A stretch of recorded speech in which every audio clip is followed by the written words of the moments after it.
Iron Lords podcast. All right. And we are live. Welcome to the Iron Lords podcast. Special anniversary episode number 75. And it's another glorious Sunday, and we are back at the round table on the Lord's Day.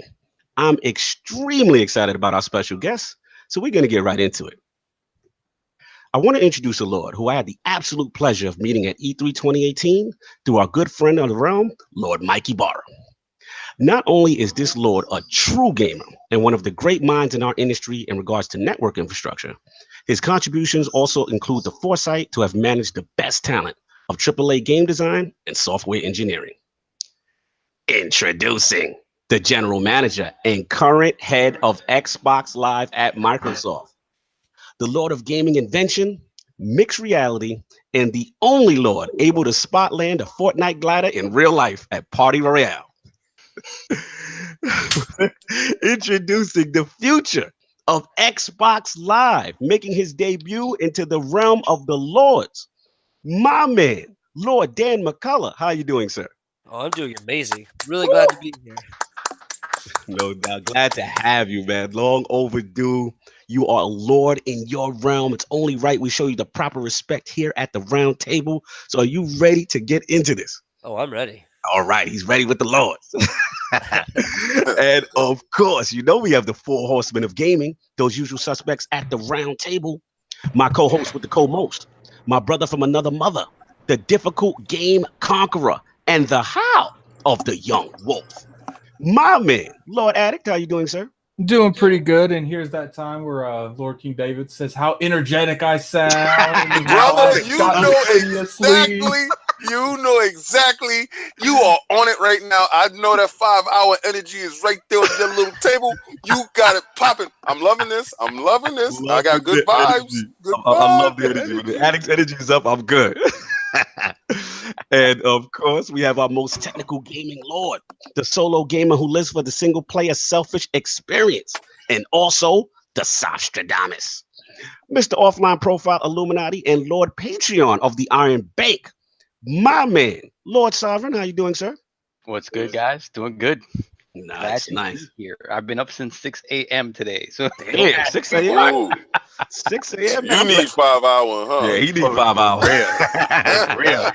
I'm glad you made it, man. I know you absolutely had some issues going on in the background, so it was good that you was able to power through and get. I think Lord Dan might be going through something too.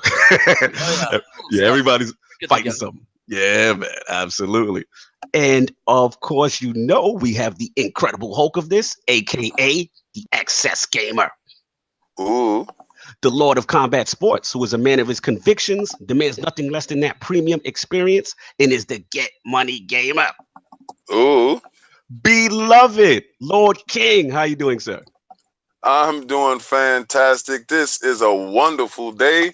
Trust me, I've been looking forward to this day. I met this young gentleman at a rooftop party. Could not wait to get him on the show. It's a lot of history here. Oh, yeah. A lot of stuff to talk about. Oh, man, we got some fun, man. Absolute pleasure. That's what's up. And of course, you know, we have the gaming ninja himself, the shinobi, LordCognito, spreading that realness in the realm of the ILP, not telling you what you want to hear, but what you need to hear. So before we get into what you want me to get into, which is what the Lords are playing, I want to start off with Lord Dan, his video game system history, his extremely impressive career at Microsoft of over 13 years. And of course, what led him to become the latest Lord of Xbox Live, by far the best online infrastructure in gaming today. So Lord Dan, let's start from the very beginning. What were some of the first video game systems you had and what got you into gaming? Oh, yeah. So I started off with probably my Atari 2600 was probably the first system that I really played a lot of. You know, I remember playing River Raid and Pitfall and all these games, and just, you know, River Raid. Just asking my dad, like, I'm from Canada, and I used to get my games in Canadian Tires, where we get them. It's just like, can we get one more of these Atari games, you know? And then, you know, I had my buddy had like a ColecoVision and all this stuff. And we Yes, the Coleco. That's what I started with. Oh man. So I played a lot of that, and then Mhm. you know when the Nintendo came out and the Mhm. Sega Master System, you know that's when it was game over. Like I just started Oh, you just playing. warmed me and Sovereign. You just warmed me and Sovereign's heart, Lord Dan. Yeah, Like we are Master System kids. Now let me ask you a question. yeah. Did you even like the remember the Sega kind of before TurboGrafx, Sega originated those cue cards. Remember they had the little cards as well besides the Mhm. Yep, cards? yep. Do you have any of those card games? Oh man, I'm trying to think. No, I don't think I did. Oh, okay. You know, it's one of those things that's interesting. Of just you know, Sega did a great job, you know, with Mhm. Genesis and everything, but like no one seems to have the Master System. Like I talk about this all the time, and no one's like, I never even heard of it or didn't even play it. Well, Remember that? you have 3 people in here that had it, so you amongst I them. would have like not only that, but it had a game that was built in. Remember that crappy little Yes! laptop game that it Yeah, the had? little What was Yo, it called again? salute The to labyrinth Lord Dan for game, even yeah. remembering that because That's right. I was gonna ask you that too. That's awesome. That's what's up. You remember Yeah, and so I played that a lot, but like, you know, I remember my grandma got the Nintendo one that had the triple Mario, right? Had the Mario, the track and field, the duck hunt on it. that? And Yeah. and we would play on that stupid mat and race, and we were so freaking good. But you know, we would just play the Nintendo for hours and hours. And I remember it was my grandpa's TV that we would always play on, Mhm. and we would always kind of like leave it on, Uh, paused, and change the channel, hoping that he wouldn't like turn it off. And so we'd like put electrical tape over the light so he wouldn't know it was on because you know maybe he wants to save power or something like that because we're like in the middle of like a Dragon Warrior game or Yeah. some whatever game, you know. But man, we played nonstop, and then I went, Mhm. you know, I think I turned. You know, I remember saving up for the Super Nintendo, and I used to go to Ooh. Toys R Us to play Super Mario World Salute. just over and over and over again. I was like, man, I'm like $20 off. I can do this, you know. And then I finally got it. I know. Now, salute, man, because we had our Lord Clowns on, and like obviously we all know the history kind of right now what's going on with Toys R Us, and it's such an emotional thing for yeah. us that it's gone. So it's just like when you said that, I remember doing the same things. Like you in Toys R Us, you're able to go in there and literally demo these things, sure. as well as toys and stuff like that. It was just an awesome time, and it's sad for people who've never got a chance to I mean, experience I that. wish they would have had like some kind of login system because I've got to put in 500 hours of Mario Kart. Your Toys R Us user account was heavy. Oh yeah. Did you see his Xbox Live heritage just reach in? He said, "I Love it. wish I had an engagement meter." Yeah, but it was crazy. All right, this is how nuts it was Talk to me. when Mortal Kombat Mhm. came to the Super Nintendo. And now I'll say this: Mhm. the Genesis version of Mortal Kombat was better because it had blood. There I you go. agree. I agree. Correct. But I had the Super Nintendo at that time. Okay. I remember I'm like, all right, I think I want to buy this game. I love the arcade game. Mhm. I would take note cards to Toys R Us with my moves written on them so I could practice. And I'm like, and we would literally line up just like you would at the arcade at Toys R Us, and kids were like, "Hey, if you win, you stay on the controller," you know. And we would just play for hours. I don't know how they never kicked us out, you know. I love it, man. He took it back. I mean, I always talk about how Cognito and I used to go to Nobody Beats the Wiz and play Neo Geo for hours on end until they kicked us out. Third Avenue. They kicked us out. Like, are you gonna buy this? No. No, No one has $700. No. True. And it actually mimicked like arcade culture because like what they were saying, like that's how it was. Like, you know, you guy was on the controller, or in this case the controller instead of the arcade stick. But you know what I mean? And you sit there and the next guy put his quarter up and he was next in line and it just kept going. And it's funny that you brought that into Toys R Us. yeah, those were good times. And then, you know, when I finally did buy my Super, which was like probably, you know, a couple weeks after it launched, I had, as a birthday party, I had 2 of my buddies come over, and our goal, and I had the Super Mario World strategy guide, the thick one that I had gotten through Nintendo Power. And we had read that thing cover to cover before the Nintendo was even available, right? Like they had released it like a month before. And it was our job to beat that game the night we got it. And we just stayed up 12 hours. And I remember we were like, so freaking excited, you know? Yeah, man. I love the passion, man. I love you can hear it in your voice. And Oh, yeah. you're taking us back, man. So then from Super Nintendo, where did you kind of elevate to after that? What was the next direction? You know, I was getting really into PC gaming at that time. Mhm. You know, I was playing some StarCraft and some Quake and other things. And so I got a 64 during the GoldenEye era, and you know, for Nice. Super Mario 64 and all those games.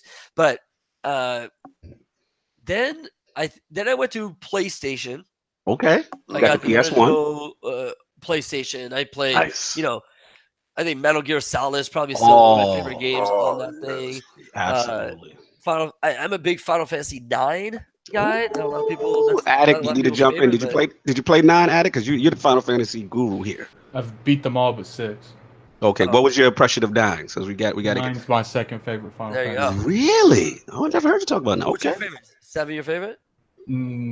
No, Tactics is my favorite. Okay, all right. Okay. All right. All right. Yeah, 9 is just like Mhm. I've played every Final Fantasy as well. Nice. But 9 is the one where I got lost in that world. I was like, I want to live in this world. This is I got lost in 3. I Yeah. love 3. That's when they introduced the job system, right? Yeah. Mhm. I believe, Mhm. yeah, it was 3. That's, to me, that's why I got that Octopad Traveler. That is, yeah. So I don't know. I just got really nostalgic when you just said it. Nine was the one that was a return to like fantasy, right? After the 7 and Yeah. 8. Nine, the main character is Zidane. That's right. Right. Nice. Yeah, and so that was a big one. You know, back in the OG Nintendo days, like Mhm. Dragon Warrior was one of my favorite games. I got like a Yeah. million hours in that game. You know, and that was very classic JRPG. And so Absolutely. I always kind of stay with those games. And so I went from PlayStation, Mhm. and then I got original Xbox and Okay. PlayStation 2 just because I just needed to play everything, and so Absolutely. I couldn't get enough. No Sega Saturn love. No Sega Saturn. So love in actually, there? I had a Sega Saturn in college, and this is Okay. my favorite story. Is Let's go. our disc the door? You know, the top door that comes down, Yes. Mhm. and it's got this little No. pin that goes in, and if it doesn't stay in, it won't spin. It won't spin the Right. disc. Yeah. We played our entire college career on our no, sorry, I'm talking about Dreamcast right now. Okay. Okay. Got Oh, it. okay. Same thing. They did. Yeah. They both were top Yeah. loading, though, right? Had, like, Yeah.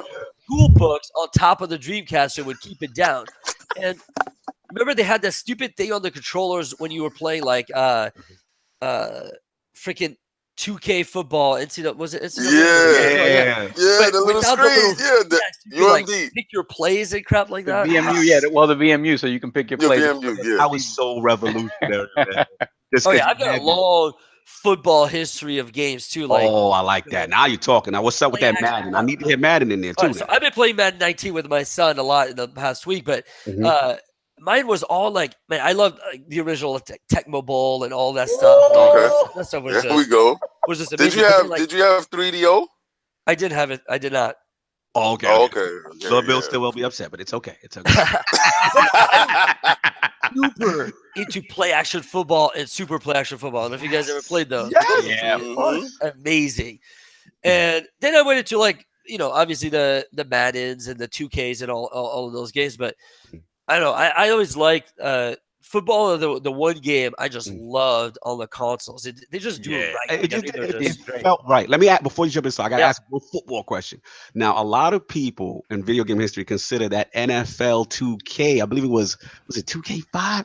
That one was one of the greatest ones, and I believe that's the one that had the ESPN integration, and it had the actual replays. Remember, Lord King? We were so amazed by watching the ESPN Yeah. series because it would have replays of gameplay during the game with Chris Oh, yeah, Berman. Did you have that one?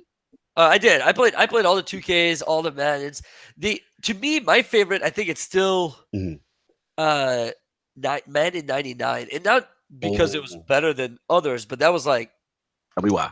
that was my freshman year in college, and we just did the full season on the wall, and we had everyone in our dorms playing. There was like a pool of $100, and like everyone played, and we had rules because in the 99 version there was a trick play, a trick punt. Baby Paul.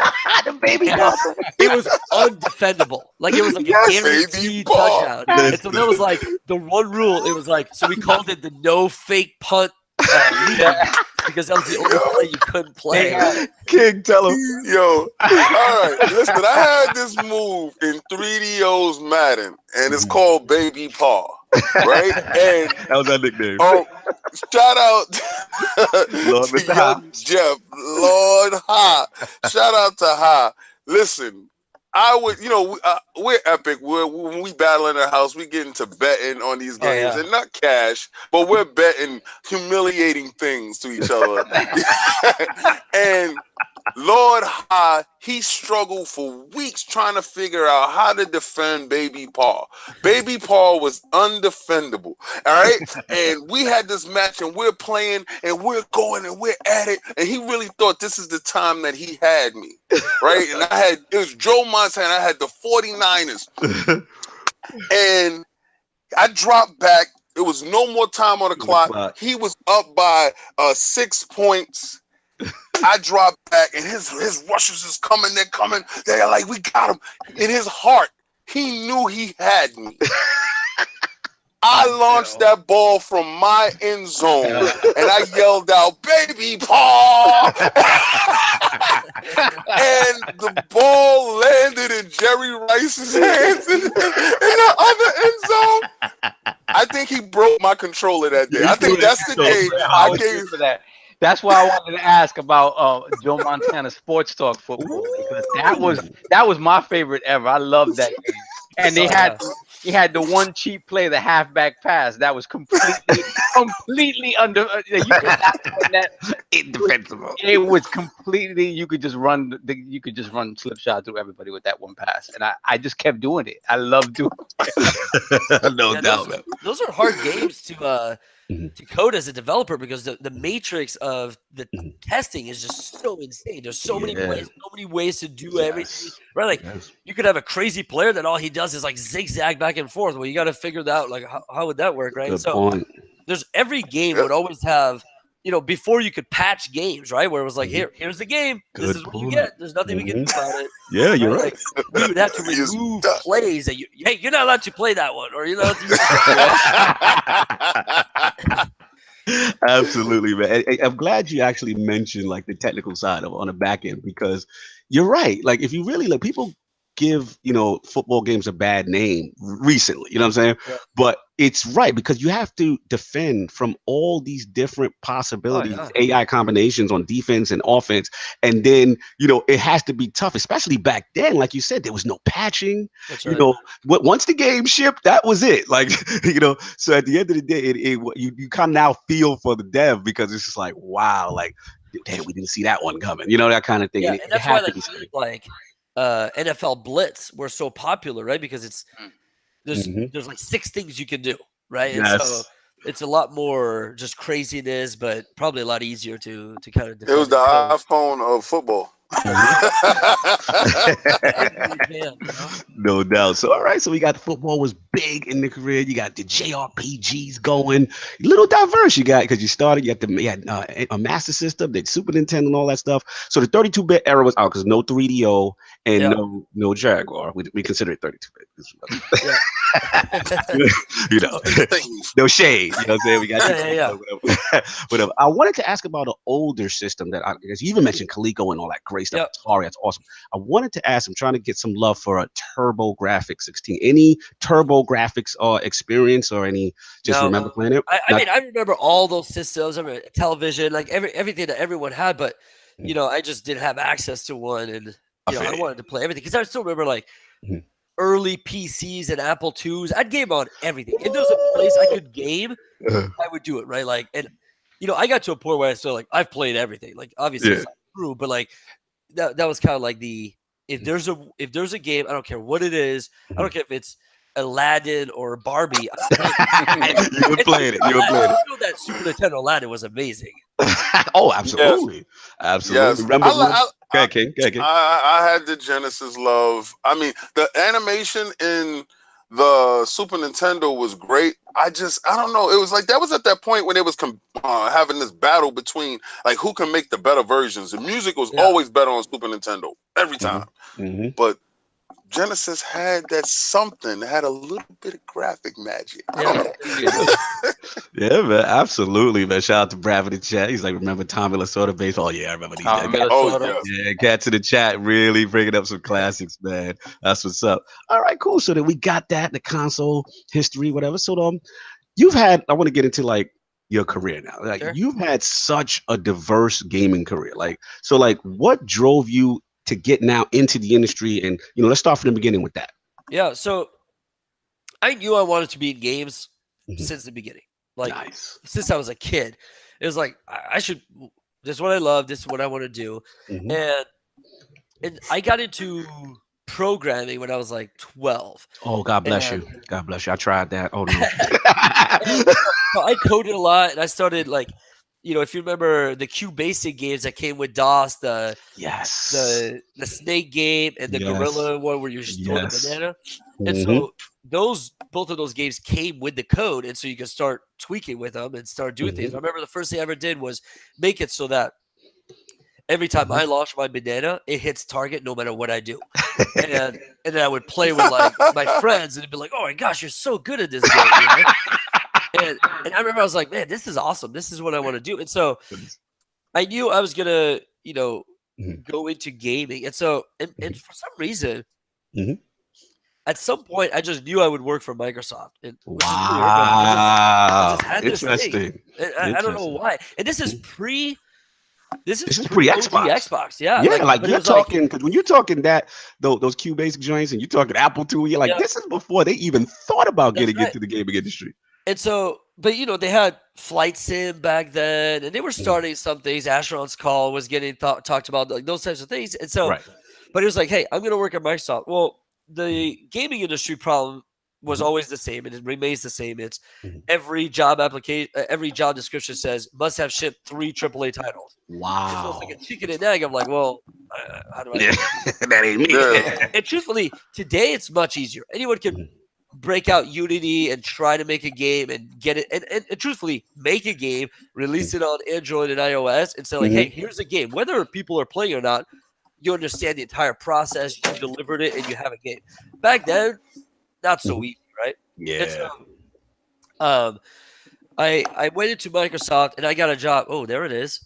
I like that.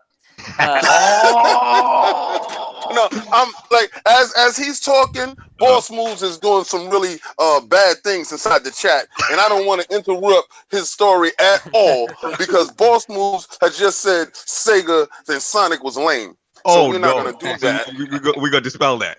Yeah, no, Sonic. Sorry. And so, please continue, sir. Yeah, no worries. I mean, it was like the Mario, Bandicoot, Sonic, the heroes of those platforms. They all were great. Like, let's be honest. Like, those are all classic games that everyone should play. But go back. So, I started at Microsoft. I had an internship. Oh, and college kind of told me that you don't really want to program. You don't have the patience for programming. Yeah, that's what they told me.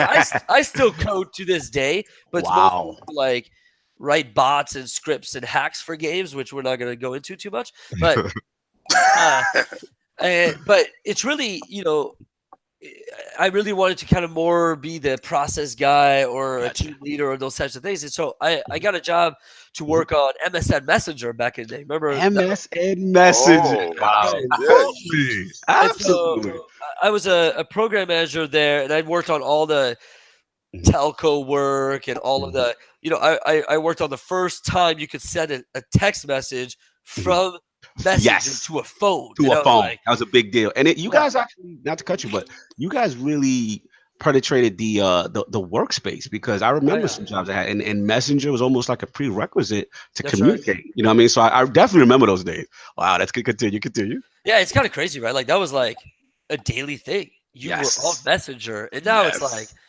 no one does that, right? But like whatever. No one does. So, maybe Slack. Yeah.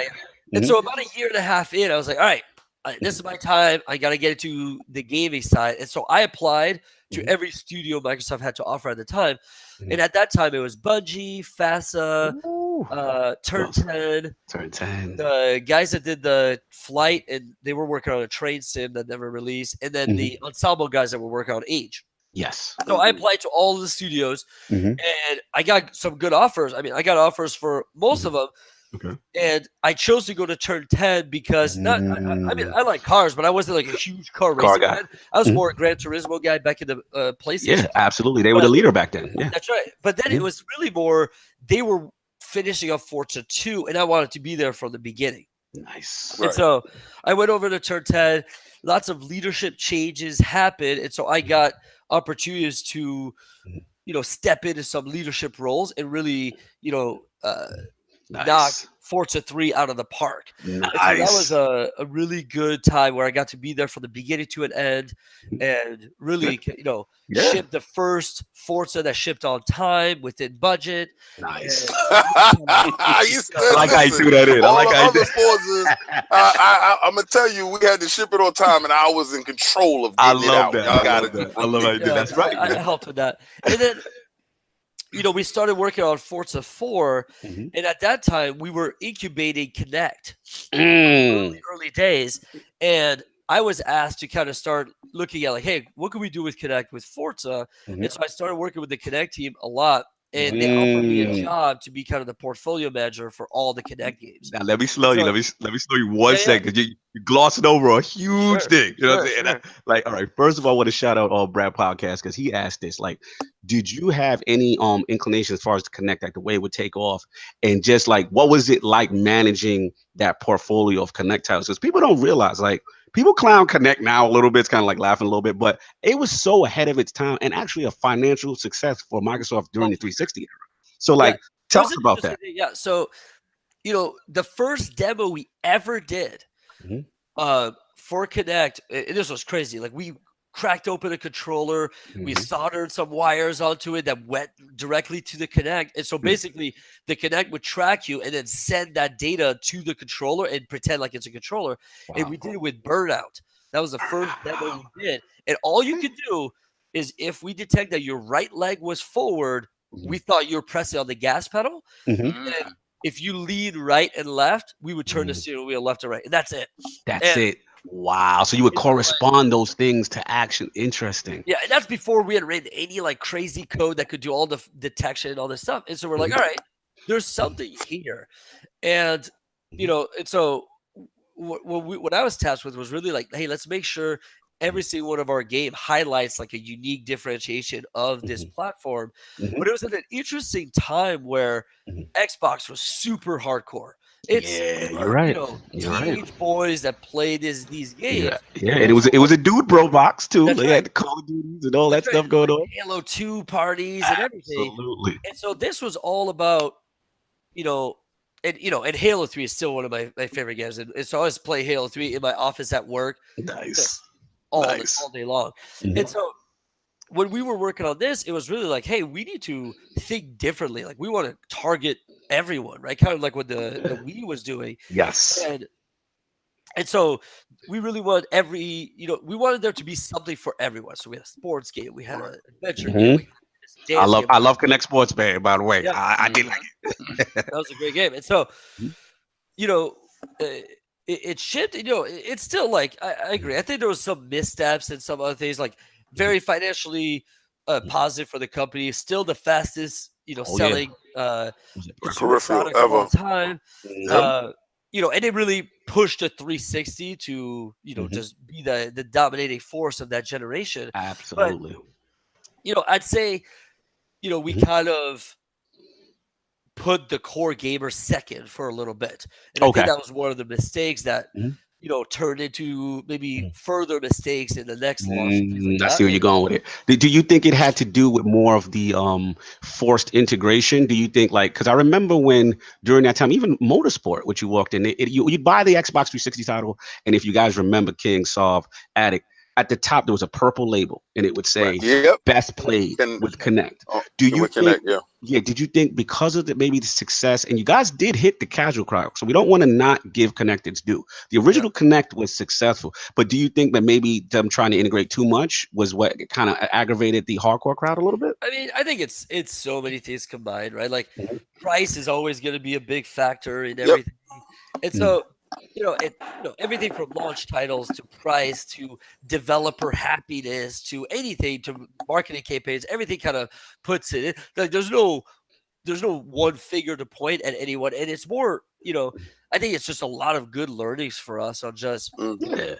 Yeah. what to do in the future. And so, you know, I really enjoyed the time I worked on Connect, even though I'll say this: I had little kids at the time, and it was awesome to finally make a game that they could That they play. could play. That's a good That was point. Yes. that was really satisfying. Good point. Two funny questions on Connect. Then we move Yeah, on. yeah. One. All right. Now, Lord King is going to laugh at me this one. Now, when we first saw Connect, it was called Project Natal. Shout out Yeah. to Beachfire and Tim Dog, because he used to wear a Project Natal shirt when I first met him. And I know what you're Yep. talking about.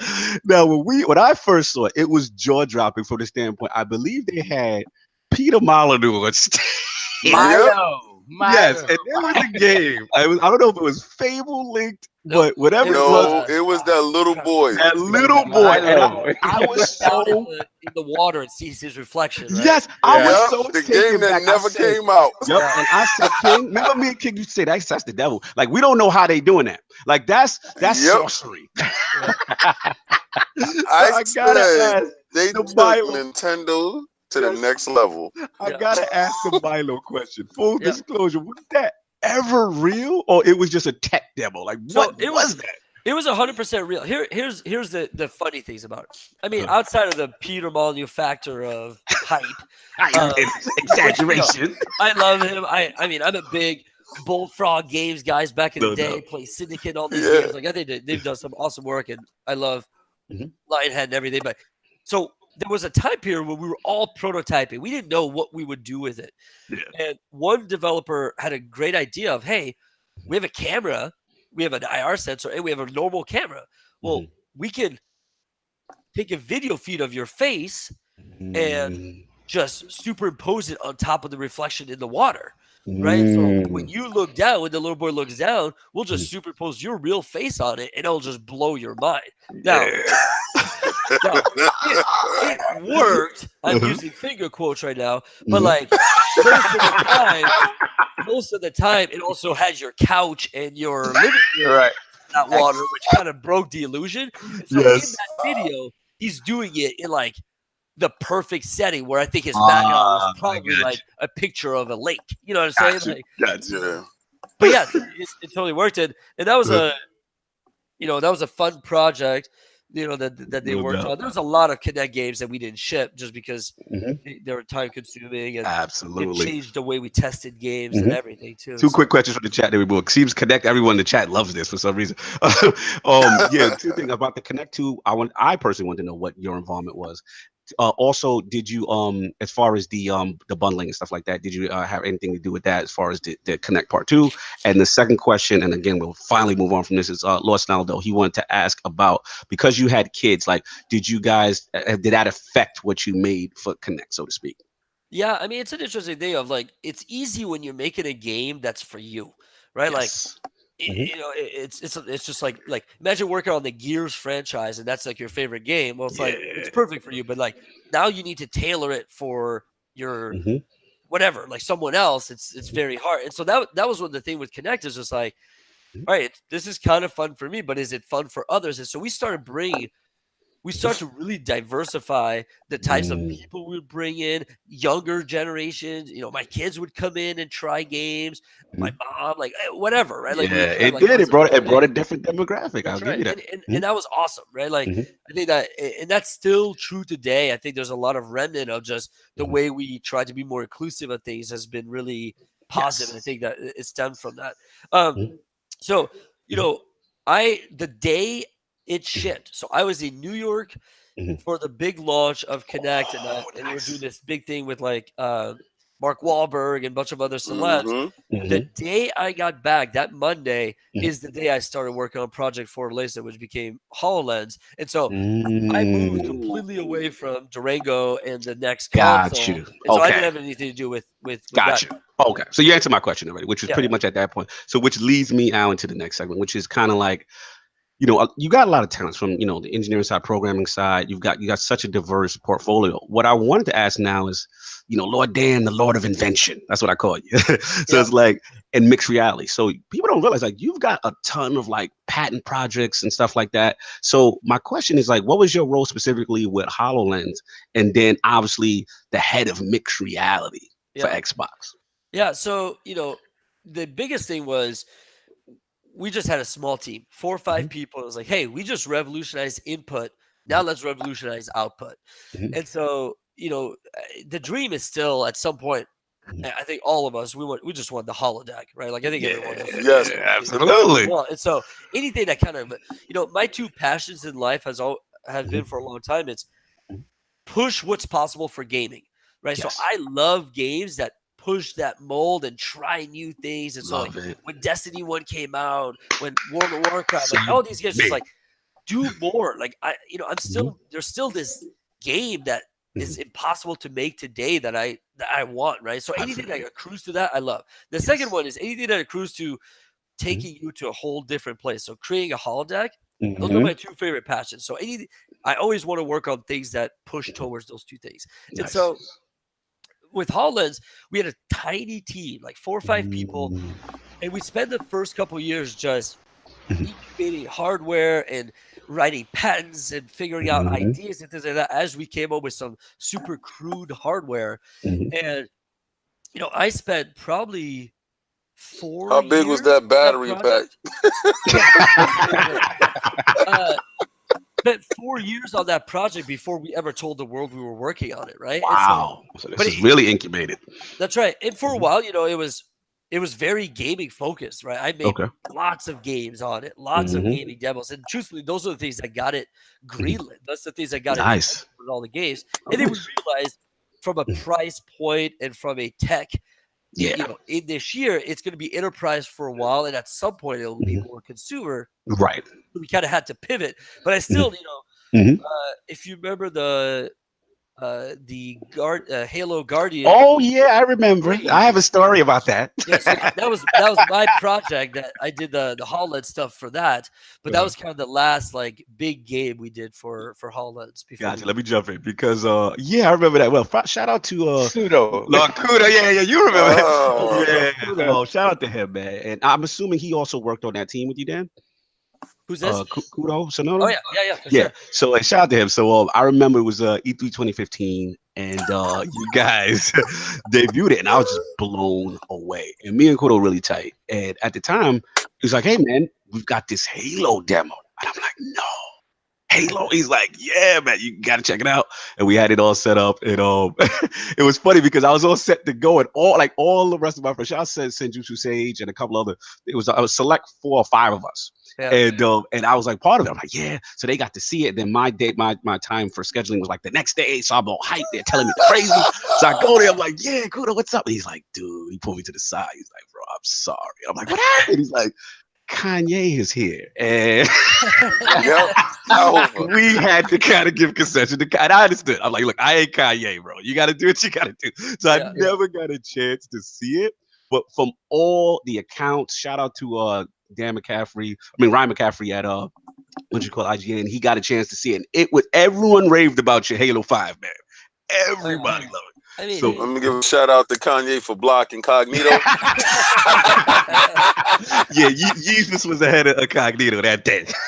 Yeah, it got a little crazy because at E3 there's always lots of celebrities that kind of roam in. You don't see a lot of them because they just kind of go from like back door to back door. But like that day, I mean, I showed that demo to Kanye, to Steven Spielberg, to a bunch of other celebs. It was just an interesting thing because people were waiting in this crazy line. And the demo was long, like it was 3 like 10-minute parts. So you're in there for half an hour, and we can only let like 64 people in at a time. And I remember doing the math and going through the line. And in the demo, you got like this cool Cortana USB key that had like our press kit on it. And I started going through the line. And I was like, all right, there's 5 hours till it closes. Let me count this line. And I'm like, oh my gosh. So I There's got no to way. this point where like, hey, everyone back here, there's absolutely zero way you're gonna go. If one celeb, even you guys aren't getting it, right? So it was probably like another mile of people. And so I was like, hey, I just started handing out like Cortana keys to all of them and say like, don't wait in line. Go do something else. There's this, go play, the new Zelda or whatever that they were showing that year. Yeah, you wasn't getting into that Zelda. That year it was Halo. Yeah, it was the AR, the HoloLens, and Zelda line was insane. That's right. Those like the big lines at E3. Yeah, and so, but tons of people were like, "Nah, I'm gonna risk it. I'm gonna stay in line." I'm like, They're like, I'm telling you, man, don't risk it. Let me I'm ask you a sorry question. if the people that are running that booth come and tell me there's absolutely no chance you're going to this. I'm gonna take their word for that. Let me ask you a question. As the creator of it, how did that make you feel to see that line? Like, I mean, I know it had to swell you up inside with so much pride because that line was insane. I didn't even dare it. It was amazing. Like, I mean, full credit. My assumption for the forever was just, well, they're digital and play Halo, which they should, right? Like, this is their way to play Guardians. But then, like, by the third day, I knew a lot of them were there because they had heard about this crazy AR thing as well, right? And so it was awesome. And like, that project was just so insane. Like, I mean, we recreated the inside of, a Halo starship. Like, you were walking on like metal grating and like everything was great in there, And like, I mean, we spent so much money on that thing. And like, I always joke like, man, all that stuff just gets tossed. Let's bring that back to our studio and let's just have that be one of our hallways, Yeah, man. Listen, it was very ambitious, man. We were all super excited by this unique approach to VR because at the time, VR was taking off and this was completely different. Like AR was completely different. We never seen anything like that. I never seeing that Minecraft demo. Yeah, and that was crazy. Yeah, just utilizing the world. So I understood, like, from the tech standpoint, you're absolutely correct, Lord Dan. Like, it had to be not cost effective for the console space. That Minecraft demo was pretty nuts. Like, we swapped demo at the last minute. Really, before you went live on E3 stage? I mean, not last minute, like maybe like a couple days before, but to us, that's very last minute. Yeah, absolutely. There's a video, I don't know if you've ever seen it, where I'm on stage for some other event and I'm shooting aliens. Yes. And so that was the demo we were going to do on stage at E3, but then the Minecraft team had been working on this thing and they pulled out all the stops at the last minute, and like truthfully, like it was just a better demo for that crowd for that day. Oh, they pulled Kanye. It got they black Kanye, black Lord. Minecraft pulled the Kanye on you. Okay. Attic, you had something to say? I thought I heard Attic. I said it got my attention. That was for sure. Oh, absolutely. Yeah, man. At least, like I said, it was very ambitious, and like I said, salute to you guys for attempting that. So right now, it just remains in the what you call it space, the like the enterprise space, or it's just kind of gone for now. There's some consumer stuff still happening, but yeah, like I think the target right now really is about like the information worker and kind of the enterprise space. I think it'll be like that for a little bit, just like computers were originally, right? Like, and I think it'll move to be more consumer. That thing is $2,000. That's right. Like, that's not for everyone, right? Has the hardware changed the original design? Have you changed it at all? Have you been able to like streamline anything in terms of the hardware to make it more affordable? Like we'll have some announcements coming pretty soon. Like, I'm on the project now. ILP exclusive. Yeah, but I mean, that's due to all the hardware, right? Like, smaller and cheaper, right? Like, it's kind of what you can do with hardware as goes on. And there was a time when I'm sure you hear that a lot. Okay, that's cool, but how can we make it smaller and cheaper? But it was always like, are we at the right stage in humanity where we could actually make this? Like, we had some problems. Like, there's two types of problems that we work on. There's late night pay for dinners, just a lot of hard work and a long time problems. And then there's we just need to invent and create miracles that just haven't happened yet. Right? Like you look at like Tesla. They could have done that 20 years ago. Like there's just Facts. batteries just weren't that small and that good, right? Like you just couldn't do Right. that, right? Like, Mhm. it's just remember those mag lights you used to have in Boy Oh Scouts with the yeah. 4 Oh big yeah. batteries, like that's what powered a super battery No, back you're then. right. You're right. Sometimes, like I said, it's like you said. It's just like acceptance. The world has to be ready, but more importantly, the tech has to be ready, That's right. and it's Yeah. got to be the right price point. So it's like a perfect marriage of all these different things. Oh, for all I had to, I thought it was amazing. All I would say is, if you guys did kind of come back to it, was that at this point probably needs to be untethered. You know what I mean? As far as It the Hololens, and then the other it part, wasn't tethered. it Yeah, wasn't it's tethered, untethered. right?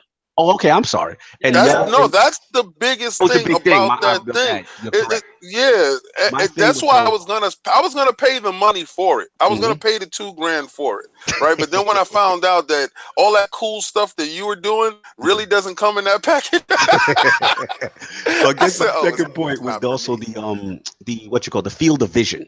I Yeah. remember people saying it was like just a little limited, somewhat just looking for you as far as getting more of a view. But that's pretty much it. I mean, it was really there, and hopefully it does come back. I thought it Yeah, was oh pretty yeah, revolutionary. we're not done with it. I think there's, VR was really taking off, and Mhm. we did a lot of VR stuff with it. And we didn't know originally when we were started, like, which direction we would go, and so we had lots of demos and lots of different things, and that's why I Mhm. really got into the AR, VR, MR space at that Absolutely. time. But it Mhm. was really always for me Mhm. centered around gaming, and so as Nice. things really moved Mhm. towards enterprise, which I was a big Mhm.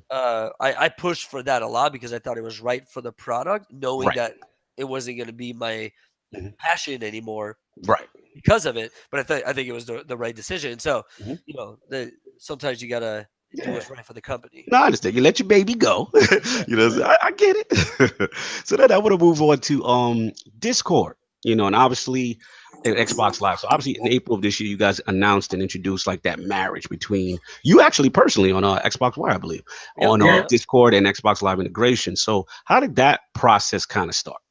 Yeah. I mean, I'm a huge, huge PC gamer. Like we didn't get into like the last you Mhm. know, I PC game every day, and I've been a PC Mm, gamer, since the mid '90s. nice. I still, I still play on my Xbox and my PlayStation all the time, but Mhm. um, PC is kind of this big passion thing, and so Discord's something I've used for a long time. And as Mhm. I'm trying to really, continue to push Xbox Live into, as we grow the Xbox brand and what we touch from the games perspective, from network perspective, from ecosystem perspective, we want to Mhm. be everywhere, right? Right. Like I think every game company wants to be everywhere, so it kind of makes sense. But Absolutely. Mhm. Discord was something that like, hey, here's two great networks. Let's see if we can get them talking to each other and doing things. And so we started with something just Mhm. to kind of test the water, see if this is something that people want. So it's just a very light touch,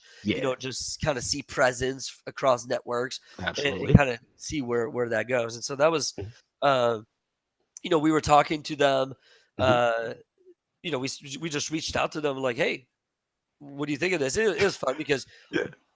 their preferred method of communication is this thing called Discord, which Right. makes sense. Hey, Yeah. Mhm. boom, Discord. And so it was just funny. All of our conversations, we're having all these like important business decisions on Discord, which it worked great. So it was like Yeah. it was just kind of a fun change for me.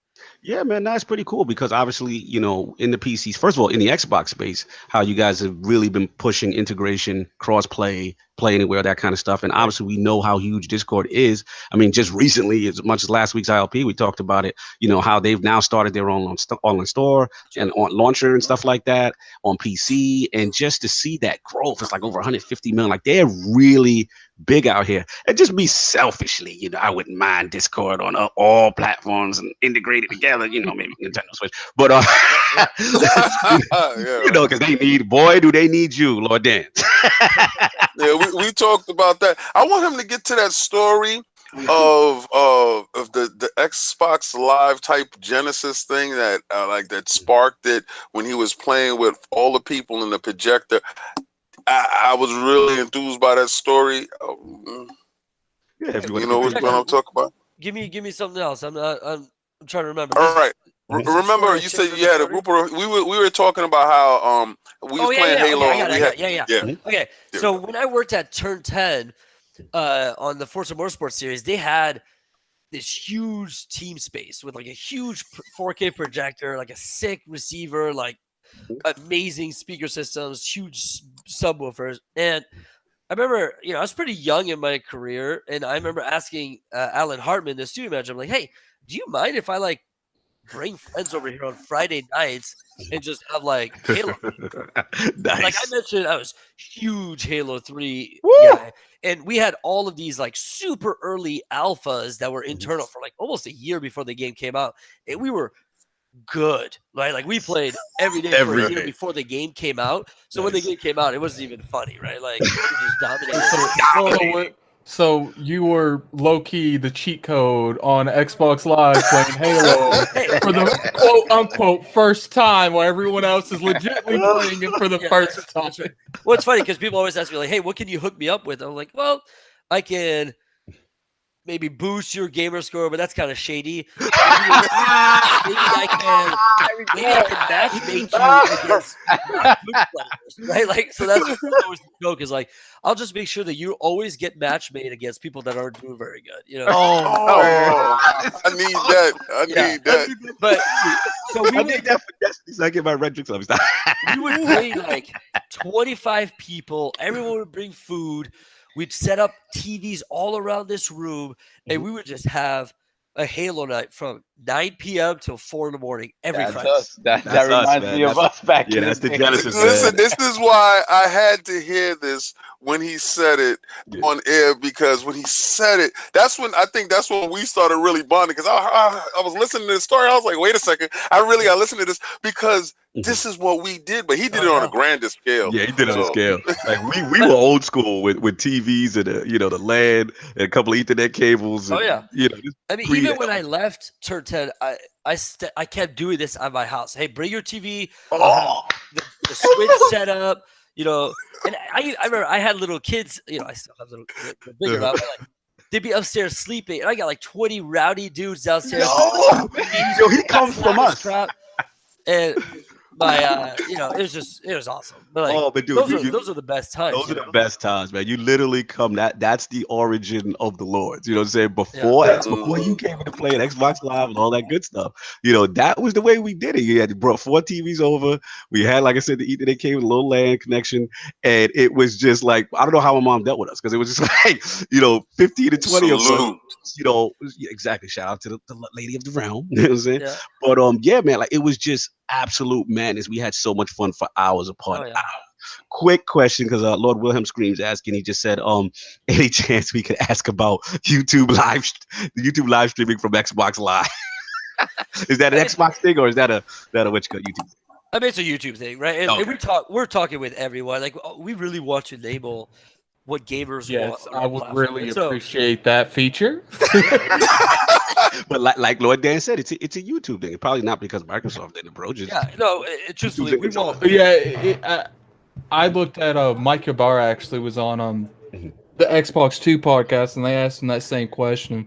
It seems like it's more of a Google thing than anything. And at the end of the day, let's be real. Like, I even remember I was so angry, and this had nothing to do with Xbox, but remember how long it took for the YouTube app just to even update and get 4K? Like, it took forever. Yeah. So again, a lot of this is really Google. Let's keep it 100 here.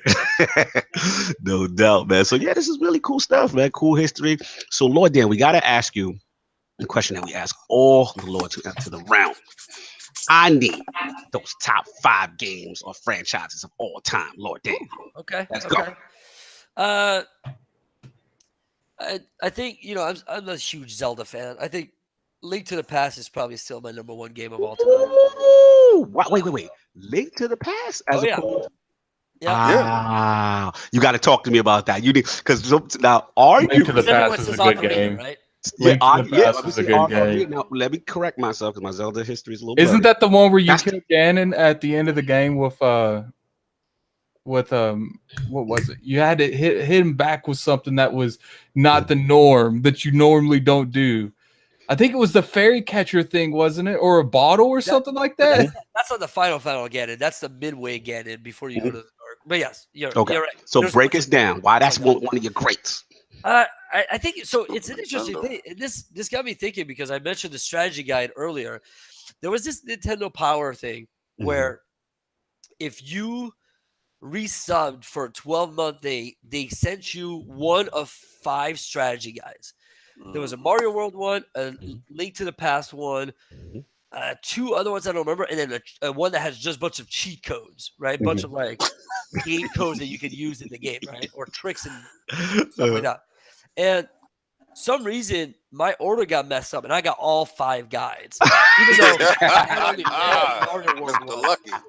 And so, but I followed the guide page to page on Link to the Past and did everything, 100% everything. And I loved every minute of it. And I've replayed that game. If you've played Between Two Worlds on the 3DS, it's kind of I love that game. like it, right? And so like I've played those games. You know, I love Ocarina. I've beaten Breath of the Wild. I have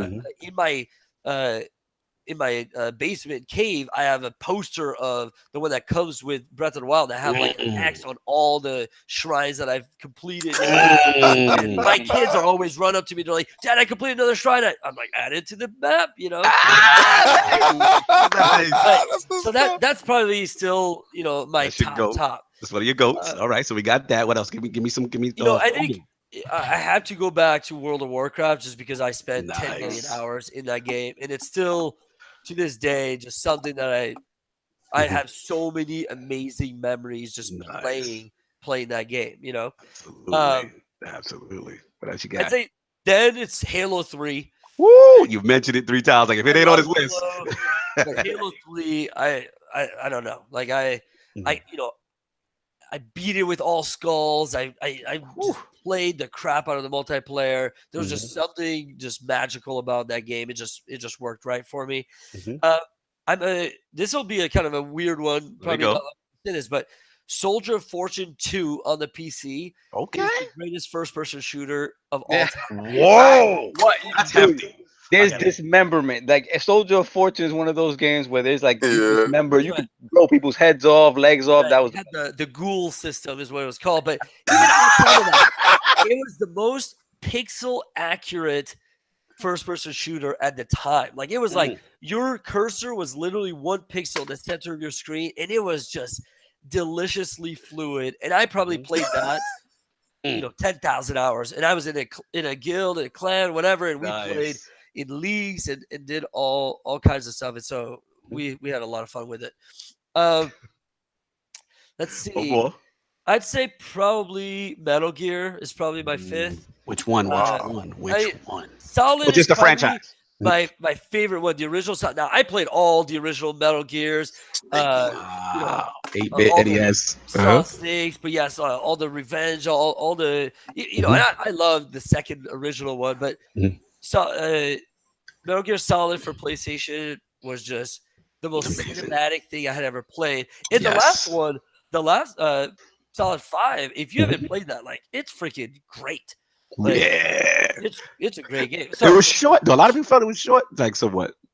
It was pretty short. And the first hour, most people just couldn't get through because it's just crazy weird and completely different than the rest of the game. But, Kojima. Yeah, that's right. But those are probably. I mean, I did those right time. I have so many. Like, it's hard. It's hard, but it's hard because I have like my favorite games and IPs, and then like my favorite moments because like I have to share at least one. Go for it. Come on, let's go. I had a friend who was a little bit older than me when I was in high school, and he was in college, and he dropped out of college with a bunch of his buddies, and they started this like little business.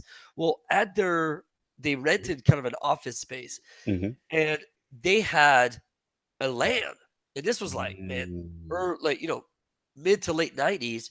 And they had like 17-inch monitors, which were like insane at that time. At that time, yeah. Speaker systems. And they had Rainbow Six and Rogue Speaker. And we would go there, and I kid you not, they had like an office table, and we would sit in the office, and we would draw maps. And we would talk, all right, we're going to start here. You're going to go here. You're going to snipe from here. You're going to do this. It would spend like half an hour prepping, and then we would go and like execute it. And I was like, some of the best times, right? I love the Rainbow Six. Rainbow Six, tremendous history. Oh man, tremendous! I was so happy when it finally came to console. I was just like, I heard so many good things about it, and we finally got a version. I'm looking at the icons on my desktop right now. I've got PUBG experimental servers. I got Rainbow Six Siege. I got Fortnite. I got Realm Royale.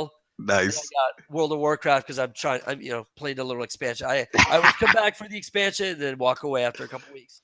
Yeah, I Tremendous. can't play that World of Warcraft anymore. When I started spending real life money just to get some arm for sure. braces, yeah, What's the problem? had to go. The addiction is real. Shout out to Lord Judge Gordon. He had some funny stories with Lord King on that, man. Classic World of Yeah, Warcraft stories, man. I see you guys, and it's one of those games that I know how amazing it looks and addicting, and I have to stay away because I already have enough of those things. I have problems for sure. Oh yeah, I'm addicted for yeah, that. yeah. I'm with you. I know. I'm with you. I hear it. I mean, I can tell you stupid things that I've done, but I will not do that today. And that's why I Yeah, did just- because I was in college, and I remember Mhm. I would get out of class, and this is silly, but I would run home. Like literally, I am running, and I'm like, what is wrong with me? Like I'm an adult, but I would run home to play this game. And like Wow. I've played a lot of games, I've been addicted to a lot of games, I've loved a lot of games, but I've never run home for any other game. Right? Like That lets you know, man. And I see it, man. Like I said, I listen to King, I listen to Lord Just Gordon, and all these, the World of Warcraft fan base, and it's such a powerful effect on gamers, and it really was something, and it still is. You know what I'm saying? Like just one of the most addictive games, and it keeps I supporting tried it. to So get Lord Sovereign indoctrinated, and like anytime you share a drug, you try to pass it off to the next person You so they gotta can try get in this. with you, right? Try this, right? And I set up his world. He made a paddling. I remember all of it. I remember I was grinding with him. I was like, okay, so you're gonna go here and you're gonna go here. Follow me. And I had this warrior that was like level 50, and he was just starting out. So I was going in there killing stuff in his dungeon with him. I was like, don't worry, just stay back. You'll love it. You'll have a great time. He was like, I'm not doing this with you. Because I was playing like 12 hours a day. I think I played a total of like 10 hours, and I was like, nah, man, I'm good. I'm done. Don't worry about it. I think it's when you discovered it for yourself. Yeah. It was just the most amazing thing. Because I had the same thing where I tried to bring a bunch of people, and they were like, "But because you're doing all the work for them, they're like, I don't get it," But whatever. And so that's why I'm always like, that's why I like games that push them out. Like I had played Ultima and EverQuest and before, but World of Warcraft really kind of set it up for me, and that's why I always get excited when the Division and Destiny and Anthem. That's mine. Hey, just keep pushing. So one day we have this game where like 10 million of us are all playing together, and it's just absolutely a game, Yep, that's what Destiny represents for me. Exactly what you said. Wow, tremendous 5. Now I know you're a PC gamer primarily now, for the most part. Well, that's a lot of your history was that. Yeah. But as far as the game consoles, right? Yeah. Give me the top 5 there and what? Let's go. It's the top console games or console? Console systems. Console systems. Yeah, it's tough. I mean, I gotta say, Super Nintendo is my favorite console of all time. That's the one you bought. Yeah, that's the one I bought myself. That's the one I probably spend the most time. I think the 360 is probably the next one for me, just because of Halo 3 and the GTA and just. And that Forza you worked on. That's right, all the Forza games. That was on time. and in budget. That's right. Remember that. Pump your chest out, Lord Dan. That's right. I'd probably say the original Nintendo after that, just the sheer amount of hours. Like, now we have this concept of screen time with our kids, right? Like, get on the screen, or Dad, can I have some screen time? Like, there wasn't any of that back then. Like, our parents just had no idea. Like, I would spend, my mom would I'd be heading to school. She's like, "You look really tired." I'm like, "No, I'm fine. I can sleep. I didn't go to bed last night." We've done the all-nighters. We know about the bloody eye, Lord Saul. Oh my God. One Nintendo story is this is awesome. Let's go. I grew up in a super small town in Quebec, Canada, and my cousin and I. And this is a town where you could just, as an 8-year-old kid, you can go anywhere. You ride your bike anywhere and do everything. We would get up on Saturday mornings. We would drive to like a Fifth Avenue, and just to be clear, it's like 6 stores that you've never heard of. And we would go to each store and say, "Hey, it's Saturday. It's the same thing as always. We need $2.50 between us. Is there any work we can do?" And they would have us stock stuff or do stuff. We're like 8. Then we would go to a corner store that had rental games for $2. Mm-hmm. We would rent whatever game the guy said we should get, and then we'd go to Dairy Queen and each get a $25 code. Dairy Queen, let's go. And then head to play. And so we would rent just garbage games, right? Like whatever was a game we haven't played, but we played that game for 10 hours, no matter how bad it was. You got the most at that rental. Let's go. And here's another fun side story. There was a helicopter game, a side-scrolling helicopter game. I don't remember the name of it, but I didn't speak English. I learned English when I was 10. I spoke French in Quebec. And we would always try to browse the manuals, but, whatever. And we could not get past the first level of this game. And we played for 5 freaking hours. And we're like, what is wrong with us? Like, we're good. We know what we're doing. What system was this? What system was it on? Because I know a lot. This was Nintendo, the original Nintendo. Could have been Choplifter. It wasn't Chopper. Wasn't Choplifter? No, Choplifter I don't think came from Nintendo. That was a Sega. Yeah, that must be Sega. Only one I was thinking of Thunderblade, but Thunderblade wasn't. It was Sega. Much like that. And here's the craziest part. They did something that no other game did. The select button was a usable button in the game. Wow. That rotated the helicopter 180 degrees. So you go scroll left, right. Yeah, wow. Exactly. And we're like, we can't go back there? What are they talking about? There's no way to go backwards. And we were just so furious. Wow. My grandma, who spoke English, we're like, Grandma, can you read this book for us?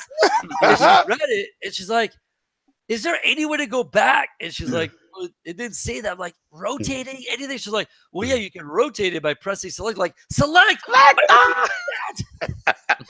That is an awesome story. Because to be honest, Grandma saved the day. That's actually unique because not too many games utilize that button. Select was to go to player 2 in Ultra. That's it. It really didn't have any functionality outside. You are correct. We got to get the name of that game. Like, you've got me intrigued. I got to look for it too. It was like a mode 7 game, like to be able to turn it around. So it used mode 7, or it was just to do that? No, he said it was side scrolling because he's saying 180 degrees. So think. What was it? What was the game when you picked up the pass? Was it like Choplifter? Choplifter. Right. So think that, and then when you're scrolling right, you have to press select and then scroll left to go back. That's crazy. That's crazy. I'm looking right now. That's crazy. I'll try to find it. Yeah, we'll find it. That's a good story. So you got NES, Super NES. You know what I'm saying? You got 360. Yeah. Come on. I mean, probably Atari, right? Like, that's your first. Just first one. So much nostalgia there. And then one more. I'd say 64. Ooh. Just because it changed everything, right? Like we would be playing, like Halo would never have happened without Mario and without GoldenEye. And it's an interesting thing because when GoldenEye came out, I was playing Quake, and I was playing with 40 people, right? Like 20 on 20, and it was awesome. And then when my friends, which I didn't, I didn't have GoldenEye yet. They're like, dude, you gotta try GoldenEye. And I went to their house. I'm like, really? 40 players? Get out of here! had the sour face. Man, once I got into it, I played, big head paintball mode for like 10 minutes. Nice. Yes. 64 is what I mean. It was so many things with 64, man. Not only was it, quote me if I'm right, guys. It was the 64. Didn't it debut the 4-player tap kind of embedded inside the system? Yeah. It was all the way inside. Yeah. 64 also had, wasn't it the debut of the analog stick in gaming, in console gaming? Like the single stick that broke after about a couple of $100. You sound like you had to get that. You had to get the next controller. I mean, because it always leaned to the left, right? That was the whole thing of 4 screens. They were able to do the 4 screens moving at a decent frame rate, and it was we all could game rocket together. Launchers or the remote mines. It was done. Oh, frame rate went out the window. Oh yeah, dude, tremendous history, man. We can talk game with you forever. And then, I didn't put the 1 on there, but man, my Scorpio in the games now today, I love it. I spend so much time on it, and it's great. But I'd say that's probably these are the classics, man. I hate that. Tremendous history, man. Thanks for answering those questions. We're gonna get into the show and what the Lords are playing. So let's get into Lord Dan. What are you playing recently? Right now? What you playing? Yeah, so I'm playing Madden 19 with my son. I'm playing a lot of that. What's your team? was I'm going with Seahawks. I grew up a Browns fan, which is hard to admit, but Oh, I God. apologize. So now I just I've been here for 13, 15 years, so we play as the Seahawks. No doubt. I'm still playing a lot of PUBG. I still There we go. I play Fortnite with my kids sometimes, and then I got into the World of Warcraft expansion. Like I always play the expansion, so that's taking most of my PC Time time right now. right now. No doubt, man. Good stuff, man. No doubt. Lord Addict, what you playing, man?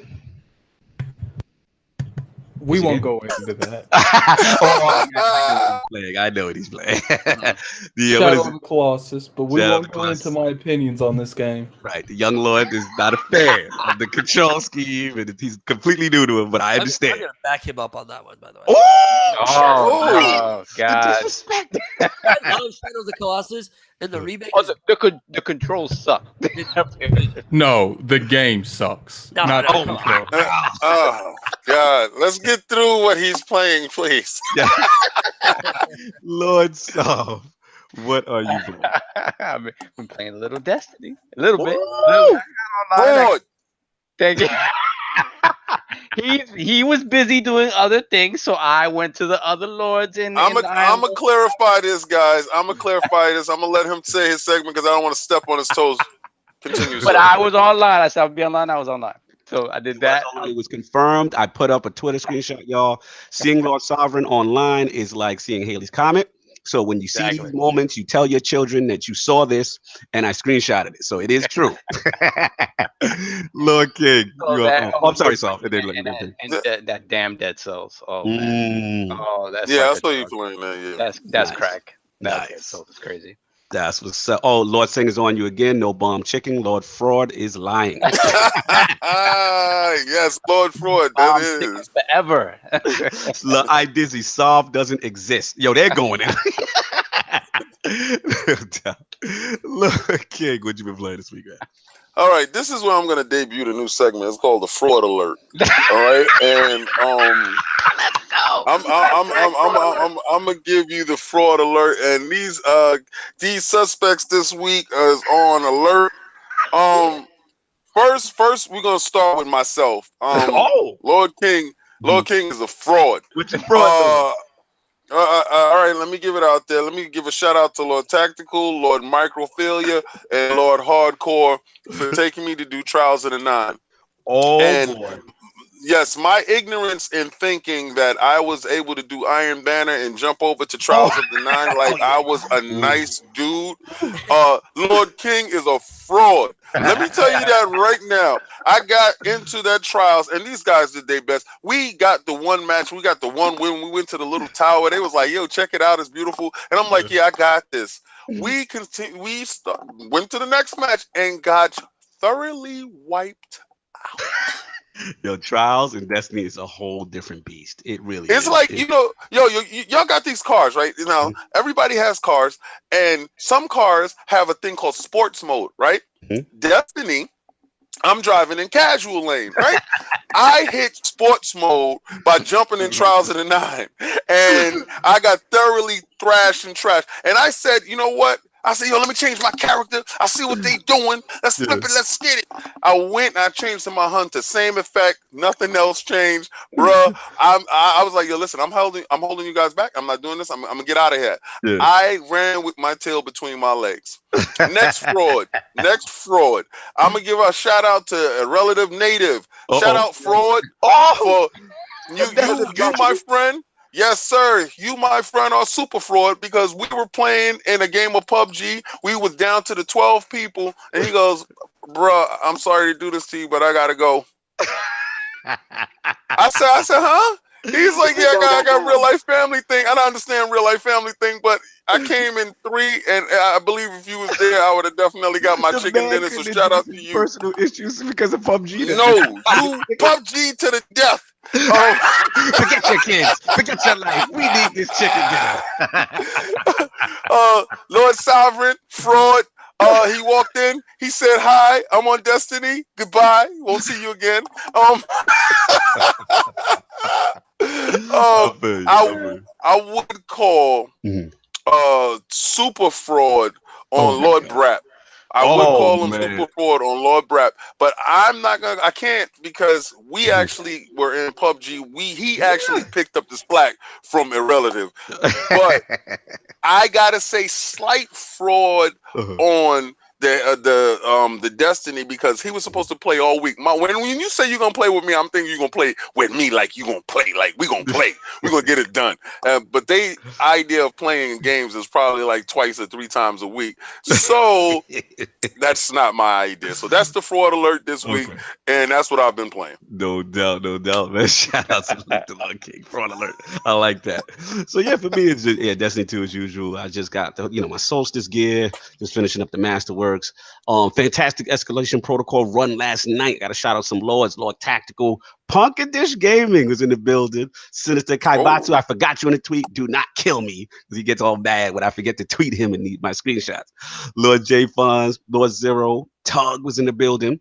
And salute to the newest members of the ILP clan, my of our PBG brethren, Lord Dizzy, oh. Lord Reaper. They are now officially ILP clan. So make sure you show them some proper love. And if you see them out on Xbox Live, please reach out. You know what I'm saying? And outside of that, a little switch, and to the dismay of all my Monster Hunter fans who urged me to get Monster Hunter World, I got Monster Hunter the Ultimate Edition or Revelations Ultimate on Switch because obviously I'm on the go. I'm at work a lot, so that type of game would suit perfectly there. So I want to shout out Lord Fogey Zombie, like Richard Fogey from Undead Labs. Man, he gave me some good advice. I'm messing around with the weapons. I'm trying to find my way. You know what I mean? Baby noob Monster Hunter. So that's me. Okay.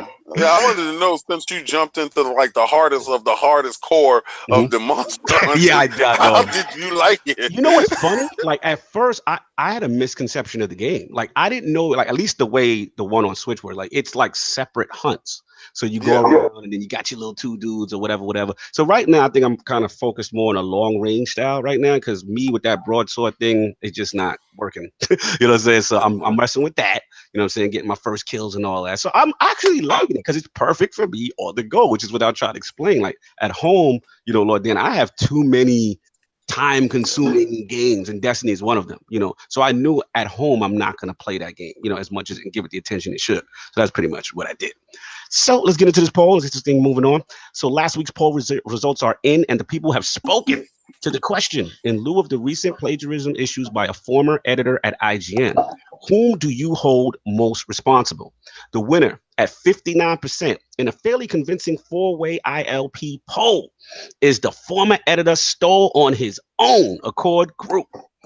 Coming in at second place at only 24% was the You Can't Trust the Bias Media Group. At first place at 9% of the vote was the IGN didn't properly vet the edited group. So and in a very close last place at 8% as the IGN needs to pay their employees more. Wow. So thanks to all the lords who participated in last week's poll. Lord Dan, I know you're trying to stay clear of controversy, but what do you think about the poll? Yeah, I Yeah,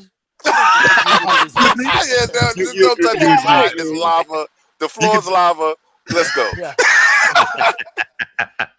So fair enough. He just agrees with what the poll said. We won't get the Lord in trouble. All right. So let's get into these topics. So instead of what we normally do, we were saying at the ILP, we got the special guest, Lord Dan, the inventor, the man.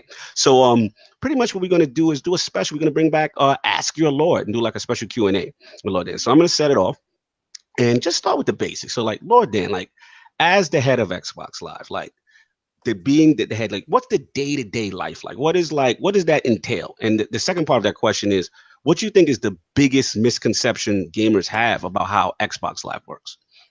Yeah, I mean, I think the day to day is it's very big company corporate meetings and things like that. But I think it consists of kind of two halves: the stability and scalability of the service, right? Like, hey, we Mm-hmm. want to make sure holiday is awesome for everyone. We want to make sure as new people come on, it's a great experience. As we Mm-hmm.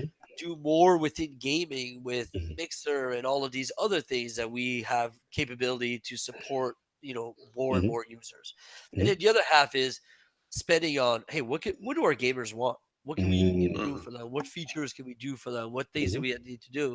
Mhm. And as a global service, right, we have to take into account lots of different things. And so my day to day really is about, reviewing a lot of ideas and kind of unblocking things, making sure we prioritize things correctly. Mm. Uh, looking at everything from legal to PR to marketing to Mm. business to, Mhm. how will this affect our business? At the end of the day, it's, uh, pretty expensive thing to keep running for our Mhm. gamers. Mhm. Uh, but something that we're really proud of and something that we really Mhm. want to continue driving innovation in. Mhm. So I think from a misconception perspective, Yes. uh, I think Lord damn, my Xbox Live's down. Fix it. I think the misconception is probably that it's a lot more complex than people think. It was way more Mm. complex than I even thought. And Mm. I was inside there just because Mhm. we all do it at a small scale. Like, hey, Right. I hooked up my network. I got my 4 computers working for my LAN party, right? Yeah, But absolutely. like, when you have Mhm. millions of people hammering your service, when you have Mm. bunch of hackers trying to break down your service for Mhm. some reason, when you have, you know, lots of different types of games, lots of different types of uses, Mhm. uh, we want to keep things, people's privacy settings need to be right, all of these types of things. Absolutely. It's an extremely complex service that has to work Mhm. across the world. Mhm. And we're gamers. We're not patient, right? If Mhm. something Yeah. doesn't work right now, Mhm. we're upset. And so it's got to be fast. It's got to be reliable. And so I think Absolutely. just a misconception is the amount of people that Mhm. are working and tweaking Mhm. on the actual service itself to Mhm. always make it better and faster Mhm. is pretty daunting when you look at everything that's done. Mhm. And makes me just think about how crazy something like Facebook must be just Absolutely. Just to to keep scale. up. Yeah, Yeah. exactly. Absolutely. Yeah, you guys don't get enough credit. I mean, obviously, listen, networks go down, things happen, but again, for the most part, we recognize you guys as the premier online platform for Well, gamers. appreciate that. What I mean? Absolutely. And I mean, and the history really, extends itself. And that is much appreciated. The second question I have, and then I'll open it up to the floor. These are the only two I got to selfishly Yeah, yeah. ask. All right. So besides network stability, which always obviously we know has been a strength, there's also these cool feature sets you have. And one of them obviously was the ability to change your gamer tag, right? Yeah. So at the end of the day, like it's very important because and it's giving you guys kind of edge over the competition. So my question pertains to the process behind gamer tag retention. Like how long is an older gamer tag kind of like held in the system before it's considered idled? And like kind of similar and re-released back out, like kind of similar to what you guys did in like 2011, 2016, where there was like all these unused, Yeah, yeah. gamer tags and stuff like that. Because my boy Gaming Addict is hurting right now, man.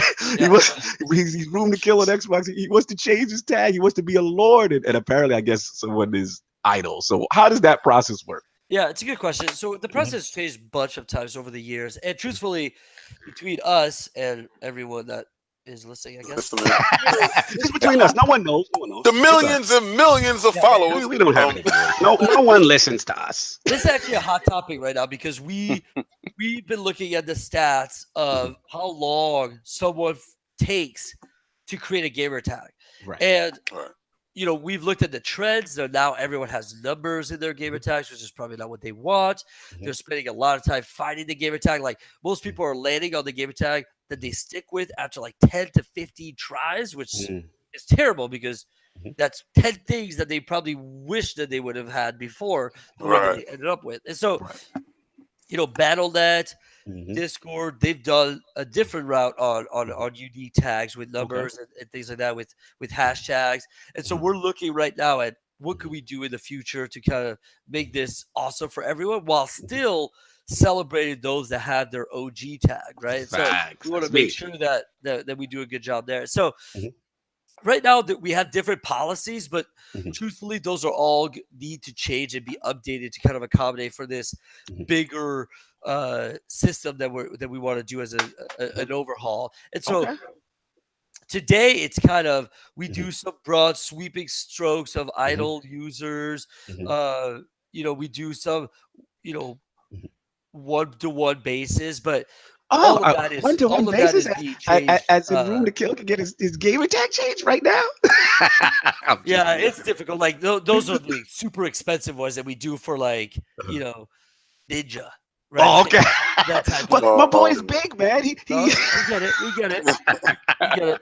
And so, there's, a lot of times too, I think people think, oh, the network owners are greedy. PlayStation charges for this. We charge for this. Blizzard charges for this. Truthfully, it's the infrastructure cost to do some of these changes are what's established very easy, but the per user basis ones, sometimes the manual process can be very hard when it's someone else is using it, and we need to go and make sure we're not creating frustration with other users as well. So Right. you'll see some good changes coming in the near future. All right, nice. Yeah, the addict is hope. Could be some changes on the way. We like that. That's positive. That's what's up.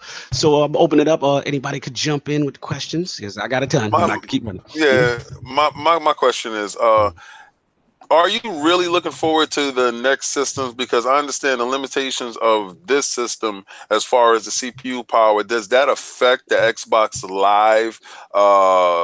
Because I would like to do like 50-man raids, right? And I'm from World of even up to Warcraft. 20. You want a double 20? Well, I'm used to World of Warcraft. And when he plays World of Warcraft, 50-man raids is absolutely nothing. You get a 50-man team, 25-man team, and y'all get to go in and y'all go inside. So that stuff is possible, and I know that's possible because of the CPU power of the PC. I want to know, is it the infrastructure of how Xbox Live is structured that has the limitations for that per se, or is it the CPU power of the systems? Yeah, it's a good question. But if you think about the CPUs that you used to play 50-man raids when World of Warcraft came out, trust me, the Xbox One CPU is much better than those. I played, World of Warcraft in 2003 on my who knows what back then, right? Like a garbage CPU, right? So it's less that, and it's less the service as well. Like we'd be totally happy with having 50-man raids. It's really the console developers. That just hasn't been a thing. They got to make the 50 raid things before you guys are like, you know what? They're having 50 raid parties, so we might as well have up ours to 50. No, absolutely. It's just it's more of just the console games just haven't been headed that direction. I'm hoping Anthem and other games will start to push that more, but there's really nothing on the console that's stopping them from doing that. That's a good thing. I guess to expound on Lord King's point, what about look, I think like PUBG, right? That's under control from Microsoft right now. Like how amazing would it be like to have your own server of just, the 100 of people you know what I'm saying? Like a private server. Like that to me would be so cool if they ever thought about implementing it. Is that more of a Bluehole thing? It 100% is, right? Like so I have a good relationship with Bluehole, and I'm a partner, and so I'm able to create custom servers. Well, I guess now everyone can do it on PUBG. So, but I used to be able to do it, and so we would do that where we would run 100-person PUBG matches. Our thing. So that's a feature they could just bring to the console. Oh, you're giving me hope. That excites me. Nice, absolutely. That Lord Addict, you got any question? Yeah, I do have a quick question when it comes to, obviously, from time to time, it doesn't really happen a whole lot, but from time to time, Xbox Live does have a little hiccups with, party systems, sometimes having trouble logging in. When stuff like that hits the fan, what's the process? Yeah, so we have some pretty awesome tools that alert us. And so there's lots of things that happen. And there's always people that are on call. So think of them like they pretty much have pagers. It's someone's every time of the day. Are you one of the people with the pagers? I'm not.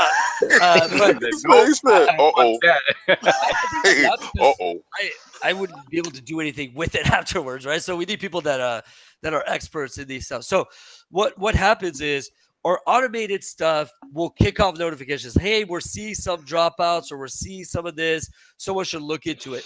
The first thing those people will do is look at some of our tools, and our tools are plugged into everything. The network stack, Twitter tweets about it, see calls to our call centers, all of those things. So you'll see spikes like, hey, lots of people are calling, lots of people are tweeting, lots of people are doing this, something's up. And all that happens within minutes. Wow. At that point, a call is created, a bridge is created, much like this Google Hangout thing that we're doing right now. And people jump into this and like, hey, what do you think it is? What do we see? What is the data telling us? All right, let's wake some people up. Nice. And start That's my job. into some of these issues, right? And so Yeah.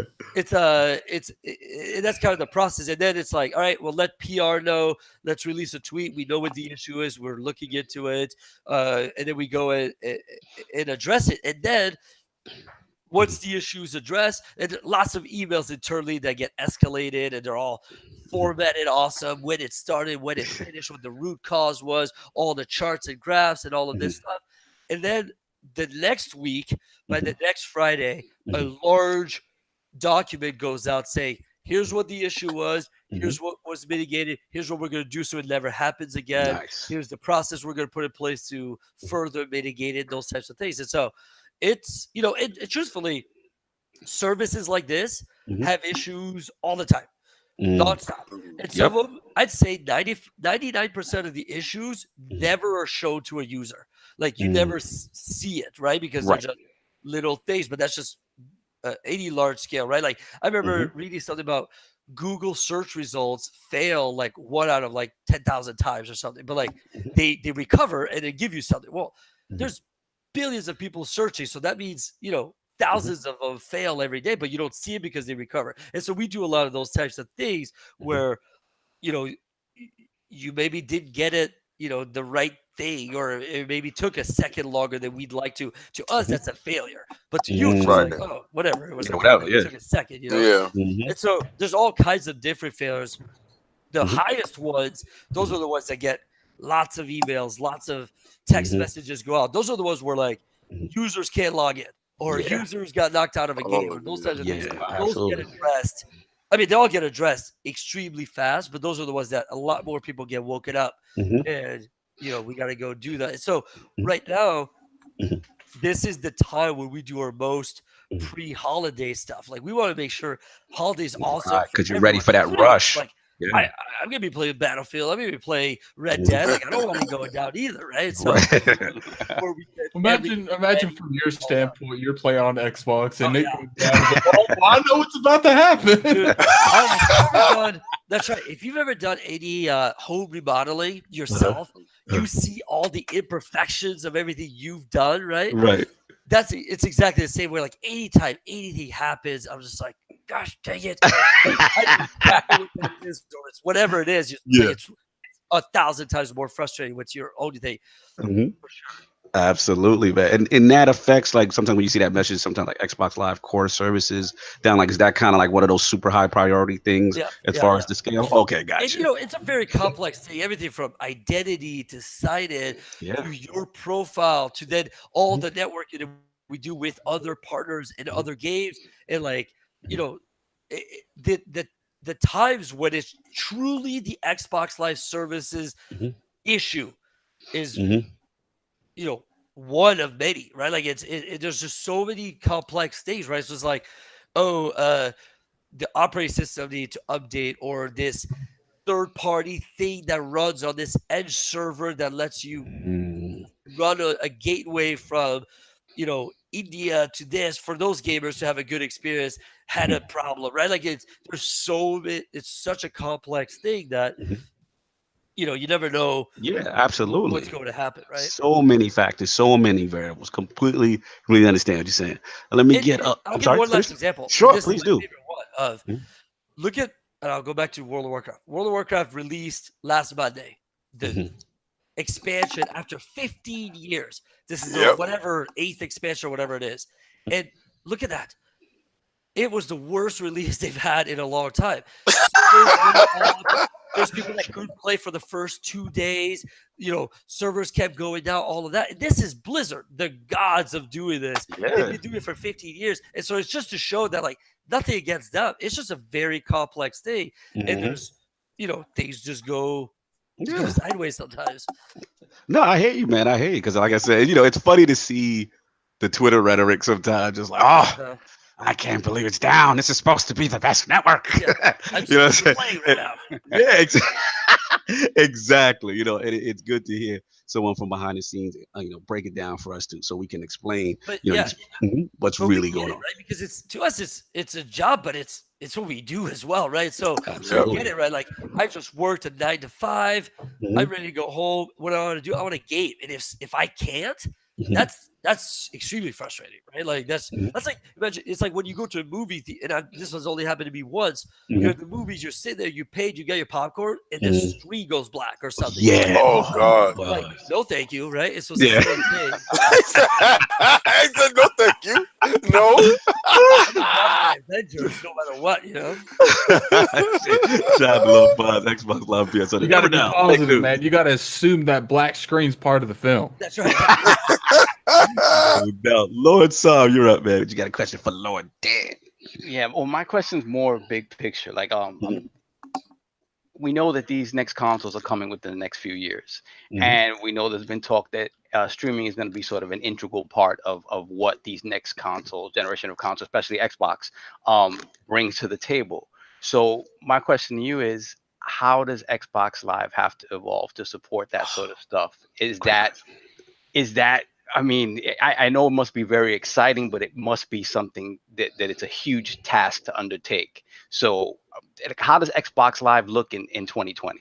Yeah, it's a good Mhm, question. I mean, I think Fortnite really exposed the stage that both us, PlayStation, everyone else have been working on in the background. Like we all know cross play, cross connection, play a Here we game go. wherever you have mhm, with whoever you want is where we all want to get.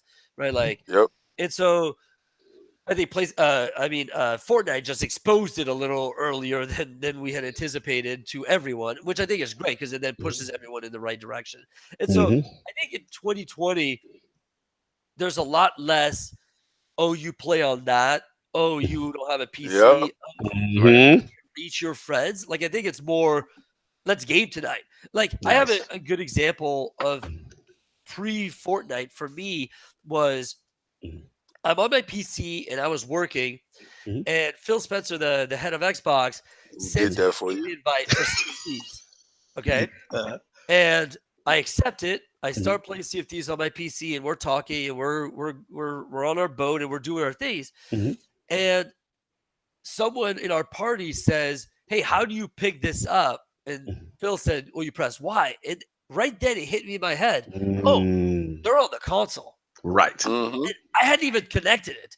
Like Mm, it never even crossed my mind. It didn't matter. We were having fun. It sounded great. It played great, and mhm. that was magical, right? Like Right. that's what we all want. Is that like, what do you have, a Switch? Great. What do you have, a PC? Oh, you have a Mhm. laptop? You have whatever? Who cares, right? Like let's Yes. just play together. Yes. So that's what I see the future. It's just less boundaries.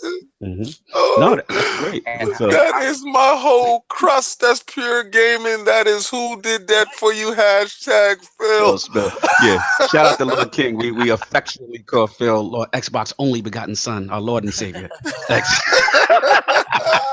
Phil Yes. Spencer. Phil, we appreciate you and respect you because this is King's vision. He's been preaching it for a long time, and that's what it's about. Like bringing Yeah. gamers together, and that cross play and things of that nature is great. So I just want to double down on Sav's question because Sav is so good. He always takes my questions.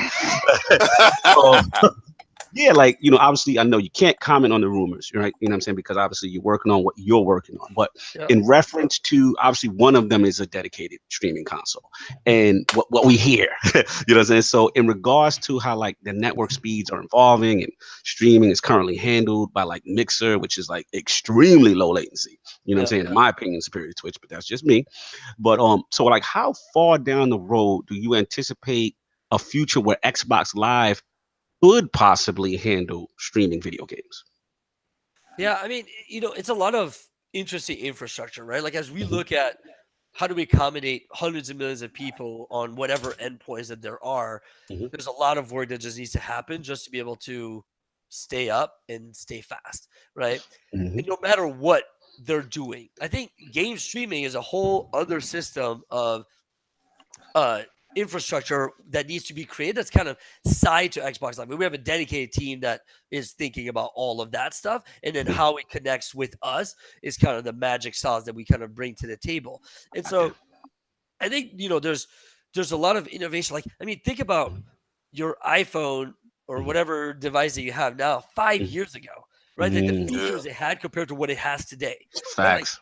5 years is insane, right? So our technology today is increasingly is increasing exponentially, and so we keep trying to think about like, okay, here's what people are doing today. What are they doing 5 years from now? And 5 years is so crazy to think about. Like 5 years ago, if I would have said, could you play an awesome AAA first person shooter on your cell phone? People would have laughed you out of their room. Right? Now why not? No problem, right? And so 5 years from now, well, what aren't you doing on whatever you want, right? And so, so I think it's those types of days of like, we just try to establish, like, I'll just keep using that word, like infrastructure that's so open and malleable so that whatever crazy new thing our product teams dream up, we're just available for them, right? So that's kind of the way that we think about it. And then working with developers and publishers to talk about like, hey, what do you think about? What's that crazy new game you want to work that's going to take 5 years to release? What new tech do you need to support that? And let's go out there and support you. Wow. Yeah, that's awesome, man. That is awesome.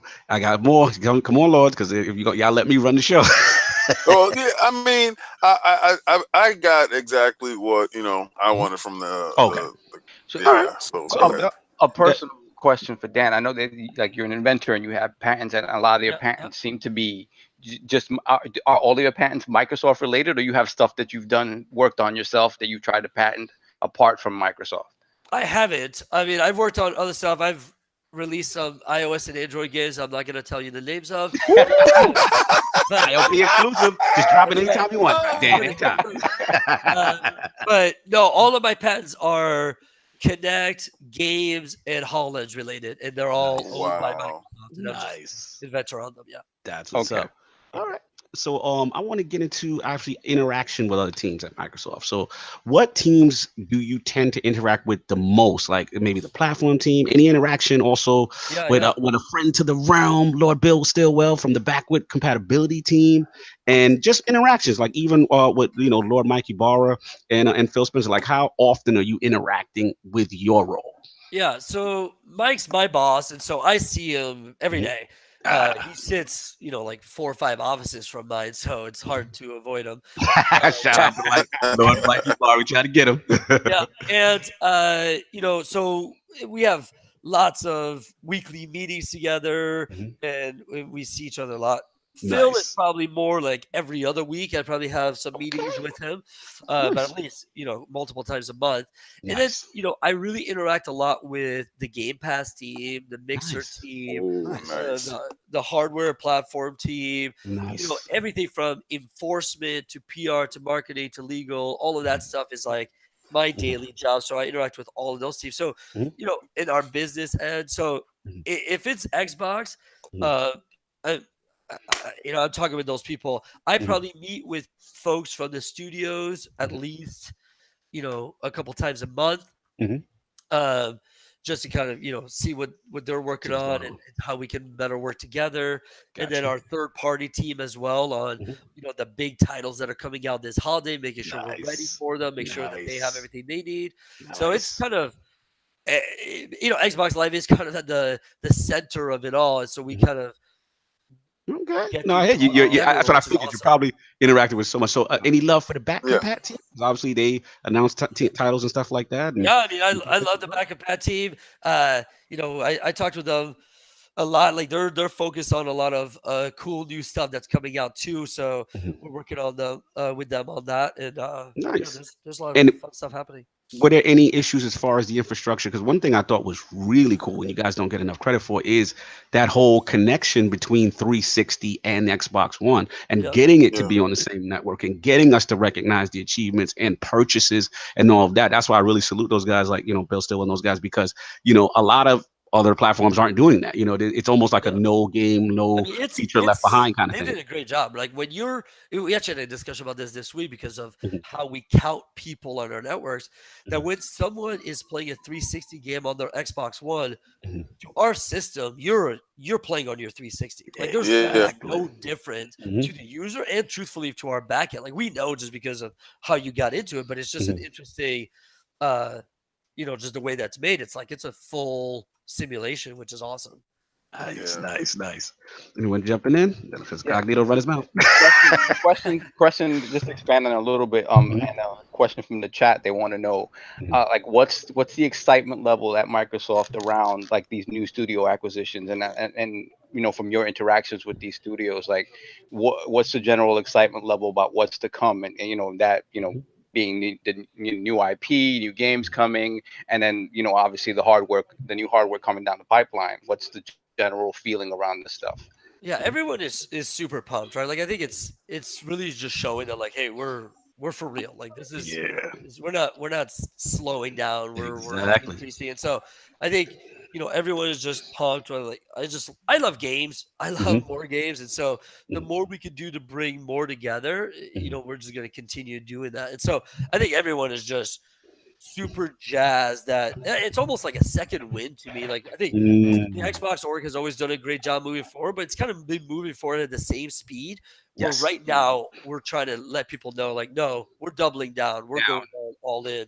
Yeah, man, and Yeah, it that actually one. mirrors. Yeah, that's what we want to hear as gamers because it actually mirrors. We had like I said, Lord Richard Fogel from Undead Labs, and he literally said the same thing, like literally almost verbatim. He was just like, they're super pumped, and Microsoft's not messing around. So that was the Yep. quote. And it's really good to see you guys renewed. With that vigor that hey, it's game time, and as Lord King said about Phil Spencer, hashtag who did Hey, that for you. I do got a Who did question real that quick. for you? Actually, I just thought of Go for it. when it comes to not necessarily things on Xbox Live portion because I used to work for a customer service, so Mhm. you guys get blamed for a lot of stuff that's not under your control. Like for instance, like a game like let's say Destiny crashes, people call you like expecting that it's your fault. Yeah. Mhm. So like when a particular game goes down or like their servers went down, what's one of the ones that you can recognize when you see down that like you automatically assume we're going to get phone calls over that one. Yeah, I mean, it's interesting. It doesn't matter what it is. Like someone can't find a show on Netflix, it's our fault, Mhm. right? Like Mhm. it's just if it's whatever device you're using, that's what you're gonna blame. Like you blame your iPhone anytime there's anything wrong with any app, right? Like oh, stupid iPhone. Mm-hmm. Like, it's not really Apple's fault, right? So it's the same thing, but you know, we we work really closely with all the developers to try to prevent that from happening. Obviously, but at the end of the day, people just assume, like a game crash is such an interesting one. Where on the PC, when your game crashes, Yeah. you blame the game Right. every time. But on a console, you always blame the console, and I don't know why. Like, Yes, I hear that is about it all the true. You're time. right. That's a You great know? point. And That's truthfully, I think it's because Mhm. when your game crashes, you go to your desktop. Yep. Yes. Desktop is very brand agnostic. Open. It's just Yeah. whatever, right? Mhm. But when your game crashes on console, it's like you're back to the Xbox dash, like it's Xbox. Damn you, evil A quick Xbox. It's like it crashes you to the dashboard. It's like this is your culprit. Yeah, Yeah, I can't find Iron Fist. Damn you, yeah, Xbox. exactly. We should crash to like a picture of I don't know puppies or something. Blame the puppies. Yeah, I just feel because you. of puppies. I feel you, Lord. That's a great point. Let me ask you about network bandwidth. So Yep. Xbox Live have always been tremendous, like as far as the early adopters and involving with the times. Like you guys, the first with like gigabit Ethernet ports. You always have like extensive console connectivity tests and obviously 5G Wi-Fi connectivity as well, which is features we really like. I really appreciate. So Yep. one thing I want to know is like now with gamers having all these large downloads, 4K assets, and then even with some games that have like data caps in this area as well, their area as well as like the net neutrality situation. Like, do you think Xbox Live may ever try to work in conjunction with ISPs to try to alleviate these issues for gamers? That's a good question. I mean, all of the big players, Mhm, uh, PlayStation, Netflix, other things, they all talk with ISPs, right? Like they, Okay, cool. there's a lot of things that get done to make sure that things are great. I think the interesting thing is just how different North America is than the rest of the world in infrastructure, in the way that you pay for your internet, your caps, all of those Yeah. types of things. And so remember, we have to be mindful of everyone because it doesn't work the same everywhere. And so there's a Right. lot of things that we try to do that, like, oh, this would benefit the California user, but would really suck for the European user, right? So we need to find those balances as well. But I think bandwidth is something that's not as big of a deal as it used to. I think now, I guess it's still a big deal, but I think you're gonna start seeing it continue to just increase to the masses. And Okay. that's kind of our hope. But we have crazy stats, right? There's still people on dial-up in the States. What? Like, Yeah. I hope that attempting Xbox Live. like, there's still, we have, like, we're, the core gamers, they have the best internet possible, but that's not what everyone has. And think about when we were kids, well, you have whatever your parents have, right? Yes. And if your parents are gamers and they have whatever, I remember me, it was like, Mom, stop picking up the phone while I'm playing. Yes, Right? Like, X-Men. My mother thought aliens were landing. She picked up the phone. I was playing NBA Live with X-Band, and she Yes. said, "Oh my God, the aliens are here!" I said, "What are you talking about? You just broke my connection." Yep, that 14.4K or that 33.6 dial-up IP. Oh man. and so I think, like, it's just going to continue to get better, but it's, it looks slow when you look at it right now, but when you look at, just like I mentioned, look at 5 years ago, it is super fast. Oh no, it's super fast. I guess, like I said, more of my focus was more on like how, obviously, with these huge games, man, 4K assets, the Xbox One X actually pushing that narrative into 4K space, and just how bigger the games are. Like Gears of War is like, some of these games are like over 100, when you download all the assets. So I guess my question is more pertaining to that gamer who has the speed, who has the bandwidth, the throughput. But as far as, let's say, the ISP not saying, hey, you kind of you downloaded two games that was 100 gigs. You get close. You get close. So, like, is there any steps maybe in the future that could be done to help those guys? Yeah, I mean, there's always conversations of like, hey, could we, build some CDNs or other things that would be closer to the gamer so that they could avoid some of the costs and stuff. Right. But those are all those conversations take time, and there's a lot of money and business involved in all of these types of things. And so I think it'll get better. I think some of the things that we're gonna continue doing is you've seen this where you don't need to download the entire game and start playing. Yes. And you can start seeing even more of that happening, where you might download a huge demo and then play for 5 minutes, right? And it was like tap on a game you didn't even like. That's frustrating. No, absolutely. I think that's fantastic. I'm glad you mentioned that. I believe it was, you guys are calling it either intelligent delivery or fast delivery. And I think it's really cool because I didn't realize, Lord Dan, like how much those different languages actually, as far as on size of the game, so that's a really cool feature that Microsoft is pushing, and I like that because it doesn't get enough credit, because that kind of really helps alleviate. If you can just get, especially, let's say you're a guy that just wants to play a multiplayer of the game or just the single player campaign, if there's any way you guys can break that up too, that would be really, really cool. And I like Microsoft kind of pushing that in that space. So very, very cool. I probably got one more. This is a little controversial.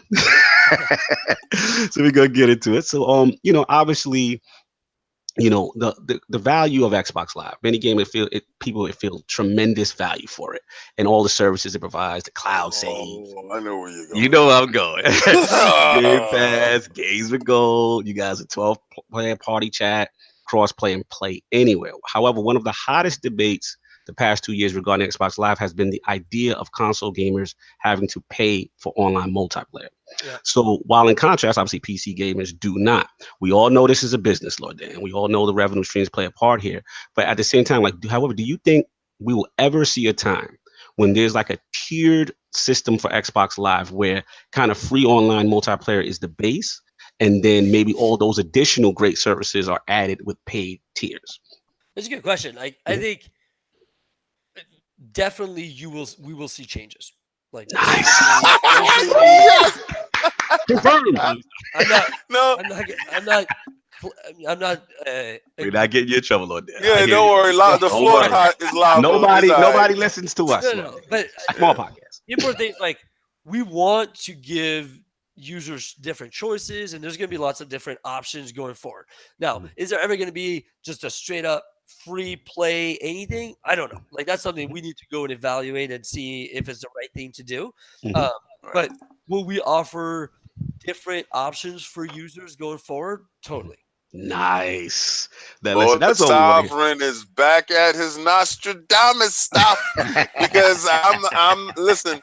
He said this. I don't know how many podcasts ago, but he said it, and I listened. I said, "Yeah, that does make a hell of a lot of sense." Mhm. So, and it even makes more sense now. So, Lord Dan is the man.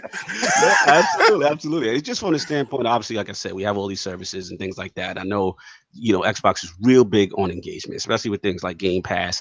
And people were kind of laughing, like, "Oh, if it's in Game Pass, how is it going to sell because Microsoft's getting?" And then we're looking at these NPD numbers, right? And we're seeing games like Sea of Thieves, we're seeing games like State of Decay win NPD once they're in that service. So I guess the question kind of came from a combination of maybe the merging of Game Pass into the Xbox Live tier system, as well as a base system of maybe people just having, maybe they don't have the party chat aspect or whatever, but they have being able to play multiplayer. So it's just food for thought, not trying to get anyone in trouble. You know what I'm saying? But we definitely respect that there could be changes on the way according to Lord Dan. So that is refreshing and hopeful. Yeah. No doubt. And the very last question I have is as one of the first lords here, obviously Lord King Sov, and not at it because he's the young wolf, but from the early days of Xbox Live, I was there from the alpha program, right? Yeah. And Yeah. I had the OG Xbox, I had that little CD, I had the pack, you know what I mean? And the first games I played was MotoGP and Ghost Mhm. Recon, right? Okay. So I personally am very proud to see the evolution of Xbox Live and all the services involved. Now, as you know, with your journey, and you started a different path until becoming now the Lord of Xbox Live. Like, how was that watching that evolution and that journey from the beginning to now being a part of it and the head of it? Like, what's that like to you? Yeah, it's interesting, because like I mentioned, I was, when OG Xbox was out, I was Mhm. big PC gamer already, and I was Okay. playing other things. I could see what they were doing, and I was getting excited about it. But it was like, to me, at first, it was just like, well, they're just playing catch up on something I've had on the PC for a while. But what I saw, and what I think the reason the 360 was so apart, was so awesome, is that they made it dead simple, right? We're like, Yes. I had all that on the PC, but I was editing config files. I was setting up my microphone and my drivers, Yeah. Reach. all this crazy stuff. Reach. Mhm. And the 360 made it like dead stupid simple for us to play games together. And I think that was the awesome thing to watch. Mhm. And then, as they brought in features that now every service has, your phone has all these things, Oh, everything has man. achievements and gamer tags and pictures and all of You these hear that, things now. Nintendo? But those, yeah.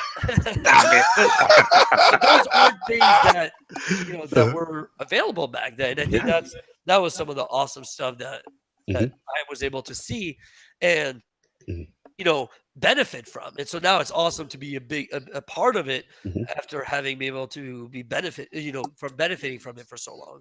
Absolutely. And I'm glad you said that, Lord Dan, because, a lot of, sometimes a lot of the CC community kind of gives the console community some flack, and I'm glad you said it from the standpoint because you come from both and you kind of engage in both and you've got a tremendous history in PC gaming. So it's just like people don't understand, like, hey, why don't you just get the most powerfulest thing? And some people have to understand, like what you just said, as far as, they don't want to edit config files. They don't want to mess with drivers. And not saying everything involved with PC is that difficult. Sure. But at the same time, sometimes as a gamer, the majority of people just want to come home, turn on a box, and it just works, and you just log in, and the whole process is simplified. So I'm glad you actually said that, because that is a huge argument for why people still remain on console, and why a lot of things that are happening in the console space that it doesn't seem like it's going away. So that meant a lot. So I'm glad you actually said that. That's really cool. So that's all I got on the question front. Lord, it was tremendous. But we're gonna do this poll before we close out. And poll this week will be again Xbox Live related. And it's the on the spot question. So not for you, Lord Dan. This will be to us. Okay. So with the numerous consumer friendly services that Xbox Live provides, which we've gone over, do you think Xbox Live should adopt that tier level pricing model?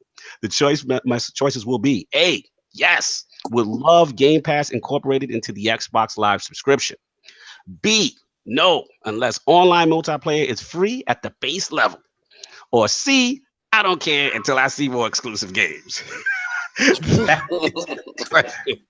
Those are the choices. Please rock the ILP vote when it goes up on Twitter tomorrow. Lord Dan McCulloch, an absolute pleasure to have you in the realm of the It was Lord. a pleasure to me. I really appreciate it. This was Oh, awesome. absolutely. Where can the fine people find you in the realm? And feel free to let the Lords know whatever you top secret things you may be working on in the future. All right. Awesome. No doubt, man. So where can the fine people find you? Yeah. So on Twitter at MCDanRandom. That's probably the easiest way to find me there. Mm-hmm. And then I'm random pretty much everywhere else, on Xbox, on Discord, on pretty much every game. So Nice. hook me Catch up him out there there. and I love that tag, by the way, the random. Random. Random. Just hit random. Absolute pleasure, man. We really appreciate what you guys are doing. We cannot speak enough of actually the infrastructure of Xbox Live. And like I said, it's been going on for so long. And you guys are the pioneers of this. Let's just keep it 100. Like, you guys really pushed this thing forward and got a lot of the rest of the console market to follow suit. And just things I'm appreciative of is like party chat, so many things that a lot of us take for granted as gamers, because let's be real, as the Lords, we were all older gamers, and all that stuff didn't exist. We had to go to your friend's house, you had to, link up. Now everybody's married and moved away, and we still are able to communicate and play with each other just like how it was in those days with Halo 1 and the LAN party. So salute to Microsoft, salute to Lord Dan and the Xbox Live team. You guys do a tremendous job. Don't get enough credit. And we definitely want to respect you and show you that respect here. So thanks again for coming. So Lord Addict, what is going on with you, and where can the fine people find you? Oh, you can find me on Twitter at Lord Addict ILP. I won't be streaming because I'm determined to beat this Shadow of the Colossus game. I will give them one thing, man. The game, the bosses might be the highlight of the game, fighting the bosses. That is the game. But there's that doesn't mean nothing. Like, you give me, okay, I'm not even gonna go in on you right now. But there's quite a bit of them. In the actual statue, there's a lot. But I will say I've already noticed some of them being reused. Well, I won't go into that, but I appreciate everyone for coming. I appreciate Lord Dan for coming on the show. It's been an absolute pleasure. And yeah, Sovereign, you're wrong. So I'll talk to you guys later. No, Lord, stop. What do you got going on? We're gonna find you. I'm not even gonna address that. Big shout out to Lord Dan for coming through. Xbox Live, more than it's integral to the Xbox identity more than any other service is to PlayStation or Nintendo. Xbox Live is the backbone of Xbox. And it's very exciting to see somebody with Dan's trajectory, his expertise at the helm of that, and his desire for constantly creating and pushing tech forward. Yes. I'm really excited for what Xbox Live is doing now and in the future. I have no doubt that whatever you guys aspire to do in terms of streaming, in terms of whatever it is, services, it's going to be fantastic. So absolutely, I'm really glad that someone like you is at the helm of that. Awesome. Absolutely. Yes. Can't double down on that statement. Lord King, what you have going on? Where can the fine people find you? Well, first, I would like to address Lord Dan.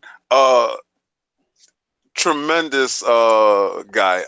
When I met him in person, humble, energetic, and enthusiastic about what's coming forward and what's next. My only regret is I didn't have a T-shirt for you right there. I just knew Mike Barrow was going to be there. And I was like, I definitely had to Kanye him. You Kanye him. Mike Barrow Kanye him. yeah. You know, it seems like that's the theme right now. Kanye's out here. Yeah, debuted Fraud Alert. We're gonna keep that popping. Fraud Alert will definitely be on. We had fights last night. Nothing noteworthy. Like I said, I will not be getting into stuff that is not noteworthy, but we did have a mention of Deontay Wilder versus Tyson Fury, and that will be something that I will go over and we'll cover.